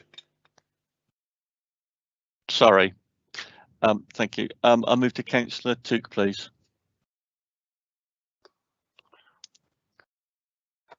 Thank you, Chair. In fact, my question was really covered by the last conversation. What I was going to suggest and would support would be an extension to the way the KPIs are measured, so that we can say we've got 89.47% met within the targets or an amber, but we've got, if we extend that time scale to say 25 days, we've got 99%. and that might give us a better handle. And it's just a matter of determining what that extra, I don't know what to call it, extra allowance might be. So, but that was it. So I support that idea. Thank you. Okay. Any further comment from officers or not? No, I'm happy to take that. Happy with that. Okay. Thank you. Councillor Taylor, I will allow you to come back if it's brief. Yeah, thank you. It is very brief actually, because you've hit the nail on the head here. If you've got something in children's services coming through for a case history and the doctor's reports are not done in time and they're taking something, like you said, 1 or 2 months, that's where the cases go longer and longer. And then it becomes a problem of the danger, shall we say, of actually getting the case sorted very quickly. So therefore, as people have said, it's that lump in the system which can cause absolute major concern, because the fact we can't get past it until we get all the information collected together for the case. So therefore, that is an indicator which I think should be looked at to actually improve your indicators, because I think that'll work. Okay, thank you. Do you officer wish to comment? I think it's a fair point, Chair. So yeah, we'll certainly take that away. Okay, thank you. Okay, I've got a couple of things. I've got no one else wishing to speak. I've got a couple of quick things. One, is it the officer's view that the increase that we're seeing, particularly in the subject access requests, is another one of those unforeseen consequences of COVID, which is similar to the situation we've had in planning? I think from subject access requests, and James, feel free to come in if you disagree with what I'm saying. I think probably with subject access requests less so. I think freedom of information requests, certainly with people perhaps having in some cases a bit more time on their hands, it's probably led to a great number of freedom of information requests. I think with subject access requests, it's probably more associated with people beginning to get a clearer understanding of what their rights are to that information. James, did you have anything to add to that? I would agree with that. I think it's difficult. I think there probably has been an effect of the lockdown, particularly with people having a lot of time to reflect on the past, and I think that's perhaps made some people more likely to make subject access requests. But it's difficult to. There's also a general trend that subject access requests are growing year on year, and I don't think that's going to stop anytime soon. So it's difficult for us to know, but I think in time we'll probably look back and maybe have a clearer understanding of that. Okay, okay. Moving to the outsourcing subject access requests. If we were to outsource that, then that does come at a risk, doesn't it? If there was a data breach with a third party that we were using concerning information that is owned by Dorset Council. So do the officers have a view on that? Yeah, certainly, Chair, and you're quite right. That legal responsibility for the data isn't something that we can outsource. So whilst we can outsource the delivery of that function to a degree, we as the authority will remain. It's still the responsibility for that data still sits with us. So yep. The outsourcing element of it would speed up certain elements of the process, and as much as anything else, it just makes that quality assurance role simpler for officers. So there will still be some officer time involved with it, but not the level of officer time currently spent on it. Okay, thank you. Okay, I noticed in the report at page 37 at 2.1, you're talking about still got the right part of the report. You're still looking as to whether or not there's the resource gap and the funding for that. And I also looked at something on 1.10, was it? 10, that you were still analysing. Analysis is currently underway to review whether additional fixed appointments are necessary to undertake the quality assurance role, determine whether large requests are better managed by accessing a specialist provider. So I think in terms of the report, I think potentially this came a bit early to us. It's a good report. I like the report. It certainly has picked up on the performance indicators that we've got, the new tool that we've got. It certainly seems to have come through on that, and it's picked up. It seems to be working well in respect to that. But I think there's certain aspects of the report that it would appear it's come to us a little bit early. I am aware through the briefing that we had that you've got sensitive conversations still going on concerned about how we're going to resolve this issue with both the freedom of information requests and the subject access requests. So I would like to ask you if you could, I believe that by November you will have had those conversations. I would hope so, Chair. Yeah. So could I ask you that you come back with a report in November, and we take a look at that, which as I understand it, you feel that you'd probably be in a better position by that point. Yeah, I certainly hope so, Chair. And also on top of that, that maybe we can look at how we can report with the slightly amended key performance indicator at the same committee. Yeah, okay, thank you. You can take that as an action, thank you. Okay, members, the recommendation was to note the actions being taken to improve the current key performance indicators relating to information requests made to the council. So I think I've got nobody else asking to speak. So if members are happy, we'll move on to the next agenda item, which is the agenda item 10, the Place and Resources Scrutiny Committee Forward Plan. And Ms Watson, I think you're going to take us through this, please. Thank you, Chair. Bear with. Okay, so just perhaps given the time, we'll just focus on what's coming to the next meeting on the 16th of November. You've got the external communication strategy, which was a request by yourself. You've got your next occasion where you're going to be looking at the performance dashboard. And then you have a report on the acquisition arrangements in respect of the St Mary's site. In addition to those 3 items that are on your forward plan, I've also made a note in terms of having a report back on the information compliance item that you have just received, and also an update report on the land charges service. And I will contact officers about those 2 items to make the arrangements. So unless you want to go any further, Chairman, I think that's what's on the agenda for November. Your work plan obviously carries on into next year. So unless there's any specific questions. Okay, thank you. Members of the committee, have you got any questions on that forward work plan?